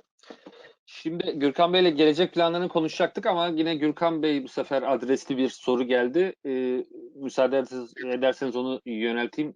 İlhan Deniz'den. Gürkan Bey az önce FTE ya da FT kazanımından bahsetti. Ne kadarlık bir kazanıma ulaştılar? Bir de bir soru daha var. Yerli ürün kullanmayı düşünürler mi? İlhan Bey teşekkür ederim soru için. 2 tane güzel soru var soruların içerisinde. Aslında şunu söyleyebilirim. Biz mevcut geldiğimiz an itibariyle 60 FT'lik bir kazanç sağladık. Bunu irili ufaklı yaklaşık 50 tane, 51 diyeyim, 51 süreçle gerçekleştirdik. Hı hı. Robot farmımız, robot havuzumuzda da şu anda 15 tane unattended, 5 tane de attended robotumuz var. Bu sene de %25 büyüme hedefiyle stratejimizi oluşturduk. Aslında çalışmalarda yani aday süreç bekleyen süreçlerimiz daha fazla. Ama biz tabii onları inceleyip işte ne zaman uygularız, hangi sırada uygularız gibi şeyleri planladık.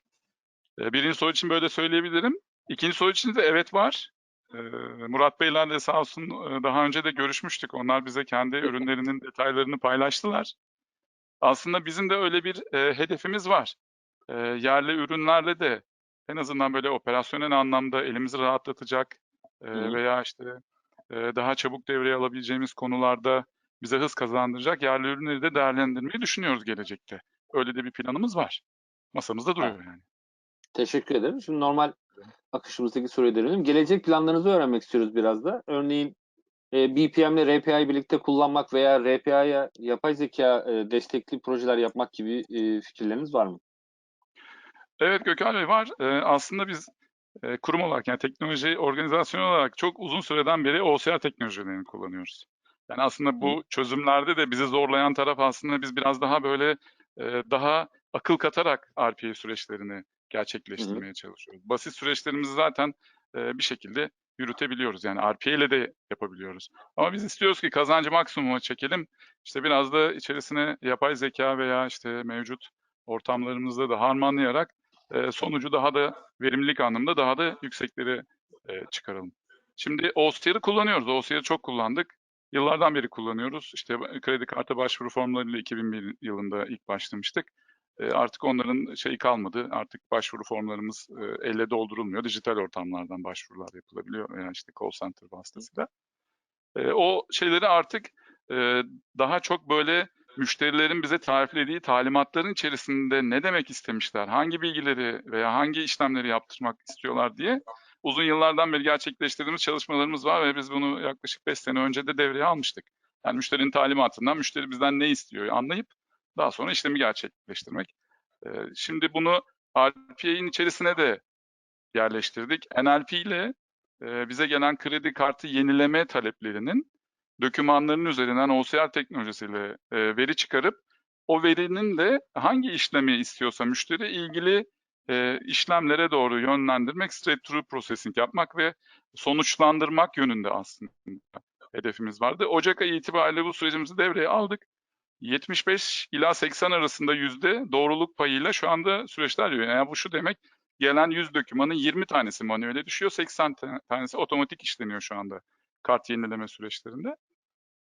Bu konuda da bayağı atılımımız var. AI ile destek RPA'yı birkaç tane üstünde çalıştığımız projemiz var. Bu projelerden de bir tane hemen bizi çok heyecanlandıran bir tanesinden örnek vereyim. Bizim operasyon merkezine şubelerimizden yani iç kullanıcımızdan çok fazla bilgi talebi geliyor. İşlemlerle ilgili bilgiler sorabiliyorlar. Mevcut operasyon merkezine gönderdikleri işlemin durumuyla ilgili bilgiler sorabiliyorlar veya o süreçle ilgili bir aksiyon istiyorlar. İşte ötelensin, akşam 4'te yapılsın veya hemen yapın veya iptal edin konusunda. Şimdi bunları da sağlayan bir tane chatbot hazırladık. Yani iç kullanıcımız, bankanın genel bir iç kullanıcı chatbotu var. Biz öncelikle operasyon merkezinde arkasına RPA ve VPN bağlayacağımız için onu ayrı yutuyoruz. Daha sonra hep birlikte kombine ederek bankamızın ana botunun, ana iç botunun içerisine de bu hazırladığımız çalışmayı yerleştiriyor olacağız. Bu botumuz ne yapıyor? Kullanıcının sorularına cevap veriyor. Bunlar basit sorular olabilir. Ben işte akreditatif işlemini nasıl açabilirim? İşte yönetecek şekilde ona işte şöyle yapmalısın, bu ekrana girmelisin şeklinde cevaplar veriyor. Ama şu bir süreçle ilgili yani süreç doğuracak bir soru geliyorsa Bu bir BPM süreci ise, BPM sürecinin arkasından çalışması gerekiyorsa botumuz bunu anlayıp ilgili BPM sürecini start ediyor. Veya bir işlem yapılacaksa ve bu işlemin otomatize edilmiş bir karşılığı yoksa, buna ait bir RPA süreci varsa o zaman RPA sürecini start edecek. Daha sonra o işlem yapıldıktan sonra da kullanıcıya ilgili iletişim kanalından, belki botun üzerinden eğer hızlıca bitiyorsa, bitmiyorsa da maille kendisine işleminiz tamamlanmıştır, şu sonuçta bitmiştir şeklinde de bir sonuç dönecek diye hedeflerimiz var. Bunun şu anda sonlarına yaklaştık. Şu anda pilot aşamasındayız. Hem botumuzda hem de arkasına bağladığımız RPA ve BPM çözümlerimizde. Tabii bunu nasıl yapıyoruz? Aslında şöyle söyleyeyim, biz bunu şu anda kullandığımız ürünün firmasının Türkiye organizasyonu bu konuda bizi çok destekliyor. Teknik ekip olarak sürekli dirsek temasımız var ve biz de beraber çalışmalar yürütüyoruz. Hedeflerimiz çok büyük. Biraz önce de söyledim, aslında biraz da bizim tabii için teknik organizasyonumuzda da RPA çalışmalarımız var. Aslında bizim de mesela bizim de teknoloji operasyonunun yürütüldüğü, işte monitoring ekiplerinin, işte monitoringde olası bir problem durumunda müdahale edecek ekiplerin RPA radarları açık şu anda. Yani şunu söylemek istiyorum, herhangi bir şekilde teknik anlamda bir problemle karşılaşıldığında problemi anlamak ve o probleme karşı bir aksiyon almak. Benim görüntüm dondu bende ama umarım sesim geliyordur şu anda. Sesiniz geliyor. Sadece Tamam. görüntü dondu. Tamam. Aksiyon almak yönünde de RPA çalışmalarımız olacak. Yani problem sense ediliyor, karşılığında hangi sürecin başlatılacağı biliniyor ve o süreç otomatik olarak RPA üzerinden başlatılıyor gibi de çalışmalarımız olacak. Böyle özetleyebilirim. Yerli ürünler için de fırsatı değerlendirmeyi düşünüyoruz. Onu da tekrar ifade etmiş olayım. Evet, çok teşekkürler. Görüntünüz şimdi kayboldu. Herhalde birazdan aramızda olursunuz. Murat Bey'le tamamlayacağız. Bu arada Murat Bey, son turdaki sorunuza geçmeden önce yine size yönelik sorular gelmeye başladı. Ben bir tane seçiyorum müsaadenizle. RPA'nin Tabii. ERP sistemleriyle olan ilişkilerinden bahsedebilir misiniz? Şimdi RPA'nin ERP sistemleriyle ilişkisi aslında herhangi bir IT uygulamasıyla ilişkisi diyelim. Direkt bir ilişkisi yok. Ama şimdi ERP üzerinde yapmış olduğumuz bir sürü manuel işlemler var. Ben şimdi hasbelkader 20-25 yıl ERP sektöründe çalışmış birisi olarak işte ERP projelerinde işte ERP alıyoruz, kurumun ihtiyaçlarına uygun olarak bir sürü uyarlama çalışmaları yapılması gerekiyor. Artı işte kullanıcılar bu ERP sistemleri üzerinde süreçleri tamamı dijital hale gelmediği için birçok işi manuel olarak yapmaları gerekiyor. RPA aslında buradaki şeyin alttaki uygulama ERP veya işte bankacılık uygulaması fark etmez. Burada sistem dışında otomatik hale getirilmemiş manuel yürüyen süreçleri, bunlarla herhangi bir direkt IT entegrasyonu olmadan, burada çok temel bir fark bu. Şimdi ne yapar? Aslında bu RPA'nin çözdüğü problemleri IT departmanları canavar gibi kodlar yazarak zaten çözebilirler. Evet. Bu RPA burada yarattığı fark, değerli o IT kaynaklarının orada gidip ERP sistemi üzerinde herhangi bir kastomizasyon yapmasına gerek kalmadan kullanıcı gibi o ERP sisteminde sürecin nasıl yapıldığını işte analiz ettikten sonra RPA botlarına iş analistlerinin öğreterek o süreci eğitmesi. Bu işte herhangi bir işte atıyorum bir CRM sisteminden bir verinin alıp ERP sistemine yazılması, gelen bir maildeki bir bilginin bir Excel dosyasındaki veya PDF'deki veya mailin gövdesindeki bir bilginin alınıp ERP sistemine girilmesi gibi düşünebileceğiniz dışarıdaki her türlü manuel işlerini insanlar tarafından yapılan manuel işleri, katma değeri düşük işleri bu ERP sistemleri üzerinde gerçekleştirebilir RPA botları. Ama bunu yaparken de dedim, tekrar ediyorum, ERP sistemi üzerinde herhangi bir değişiklik yapmadan, dolayısıyla aslında sizin burada ERP Subject Matter Expert dediğimiz ERP uzmanlarına ihtiyacınız olmadan, ki onlar da halen pahalı kaynaklar, bunu sizin kendi kaynaklarınızda RPA'ye öğreterek mevcut sistemlerde herhangi bir değişiklik yapmadan yapabiliyor olmanızın en büyük aslında değer önermesi. Diğer bir soruya geçeyim. Yine size yöneltmişler. Hizmet verdiğiniz sektörler hangileridir? Orta ölçekli işletmeler için bu teknolojiyi önerir misiniz?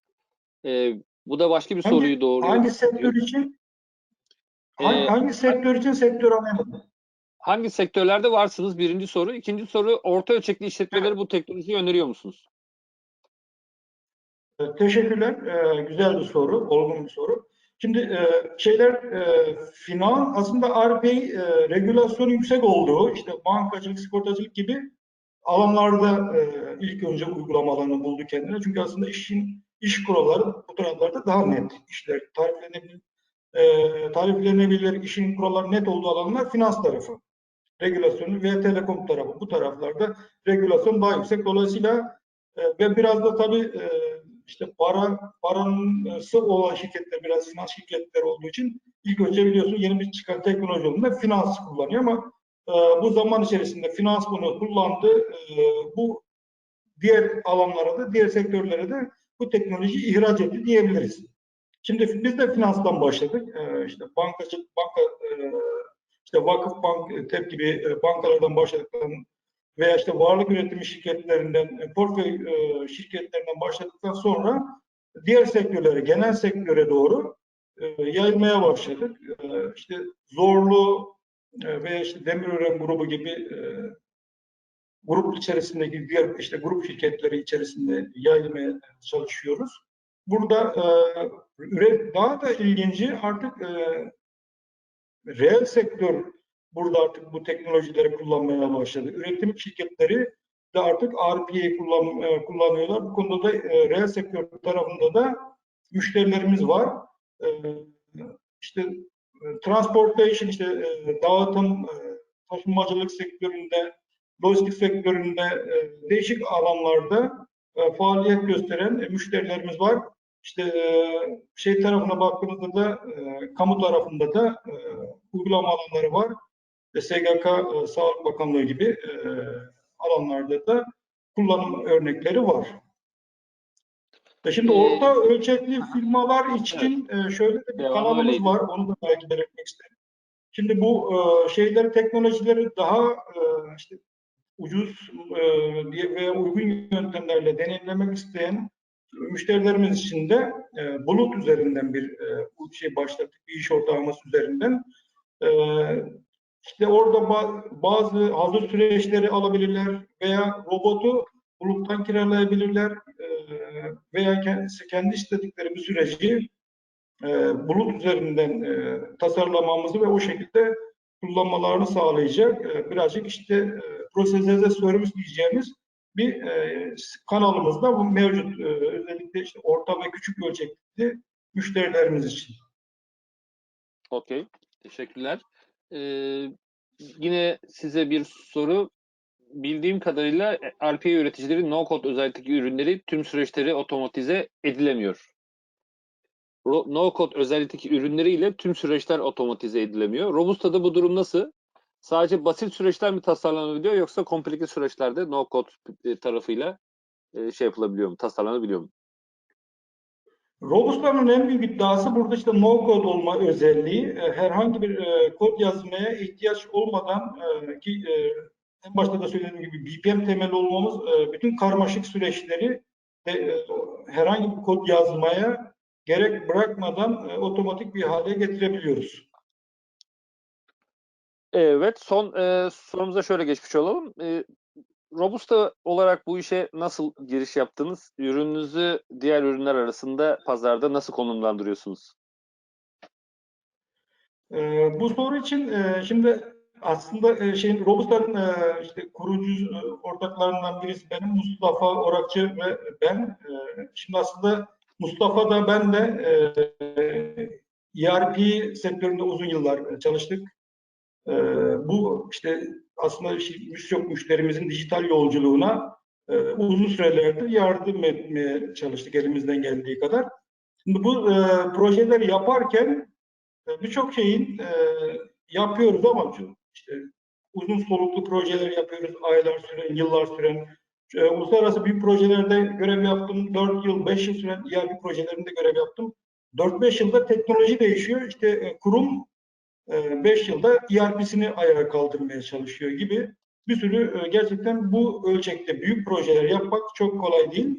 Şimdi böyle yurt dışında bir projede çalıştığım dönemde RPA teknolojileriyle ilgili ilk uygulamaları, ilk örnekleri görmeye başladım.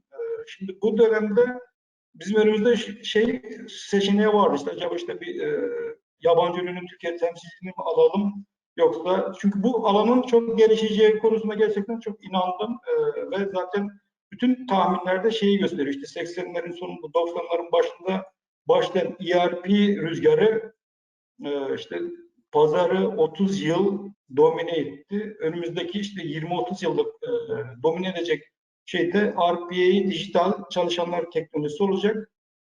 Bu tahminlerimiz aslında doğru çıktı. Dolayısıyla böyle bir şeyi alana yatırım yapmak gerektiğine karar verdik. Acaba işte bu şey mi olmalıydı? İşte bir ürünün Türkiye temsilini mi alalım, öyle mi girelim, yoksa yerli olarak mı bunu geliştirelim diye.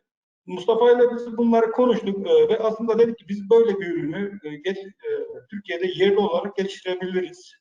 Neden geliştirmeyelim? Aslında çok zor bir misyon bu. İşte karşımızda yani Romanya'dan çıkmış büyük bir rakip var. Çok ciddi yatırımlar almış.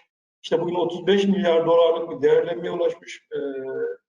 Bunların işte böyle bir rekabetin ortasında yerli bir olarak bu ürünü geliştirmeye karar verdik. Çünkü pazarın çok büyük pazar olduğunu, aslında bir taraftan da size stratejik bir konu olduğunu düşünerek böyle dijital çalışanlar konusunda Türkiye'nin de mutlaka ama mutlaka bir ürünün olması gerektiğine yürekten inandığımız için bunu başlattık. Bugün geldiğimiz aşamada da müşterilerimizin güveni ve yaygınlaştığımız oranda bunu ispatlıyor, doğru bir karar verdiğimizi.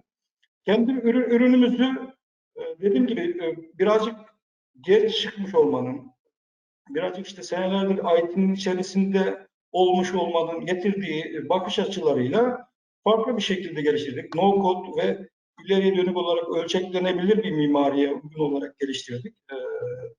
Tabii burada bu geç girmiş olmak işte dezavantajken bunu avantaja da dönüştürmeyi bildik. Çünkü bir şeyi yapıyorsak mevcutlarından biraz farklı yapmak gerekiyordu. Ve bu BPM temelli olarak yapmış olduğumuz ürünümüzün uluslararası pazarda da hızla yayılacak bir potansiyeli de var. Bunu da doğru bir şekilde uluslararası alana açıldığımızda 2021 yılı bu anlamda bizim için çok kritik bir yıl. Yönümüz artık tamamen yurt dışına döneceğimiz bir yıl. Umarım Robustan'ın da yolculuğu diğer şirketler gibi uluslararası pazarda da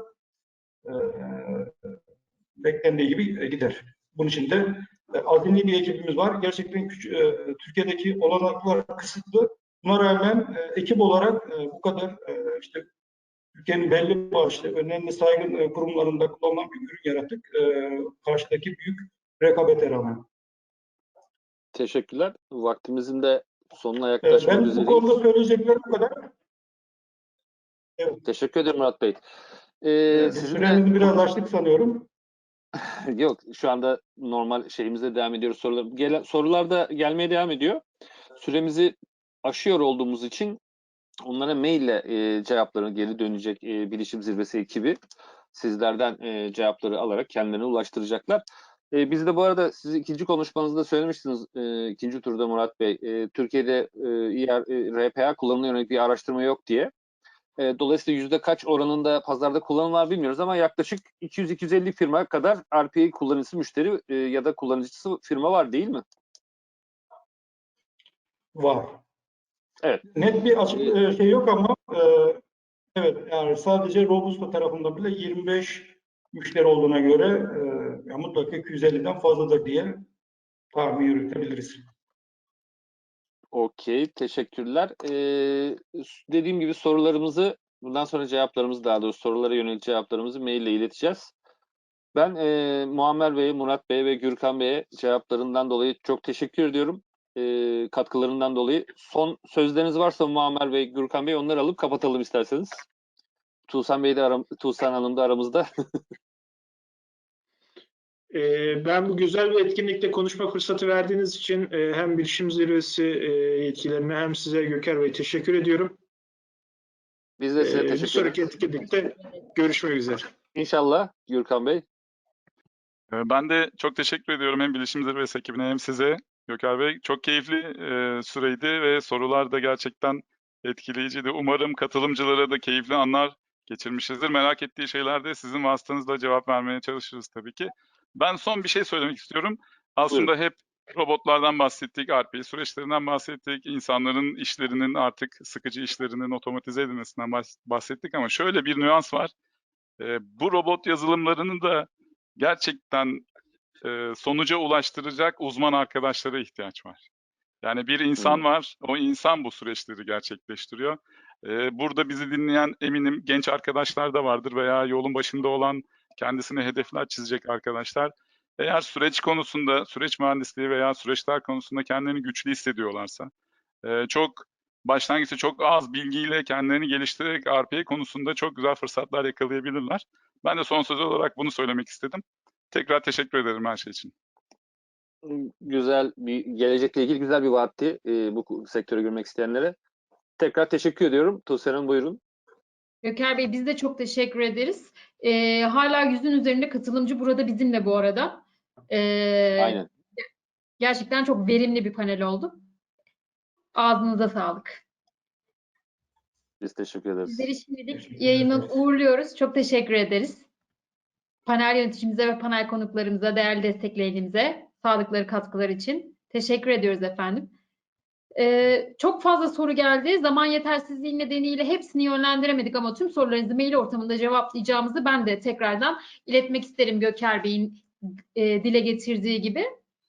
Evet sevgili izleyicilerimiz, katılımcılarımız, umarım ki çok fazla sizleri yormamışızdır. Faydalanabileceğiniz bilgileri sizlere iletebilmiş olmayı umuyoruz. Etkinliğimizde yer aldığınız için çok teşekkür ederiz. BT Vizyon Dijital Etkinlikler takvimi oldukça yoğun. Hız kesmeden devam edeceğiz. Panelde göreceğiniz handout sekmesinden de dijital etkinlik takvimimize aynı zamanda ulaşabilirsiniz. Ayrıca web sitemizden ve sosyal medya hesaplarımızdan programlarımızı takip edebilirsiniz. Etkinlik bitiminde sistemimiz tarafından sizlere kısa bir anket ulaşacak. Çok zamanınızı almayacak bu anketi doldurmanızı rica ederim. Görüşleriniz işlerimizi daha iyi yapabilmek adına bizim için çok önemli ve çok değerli. İsteyenleriniz yarın itibariyle şu an tamamlamış olduğumuz bu etkinliğin video kaydını kayıt için kullandığınız link ile giriş yaparak izleyebilirler. Bir başka etkinliğimizde yeniden bir arada olabilmek dileğiyle çok sevgiler ve sağlıklı günler diliyorum.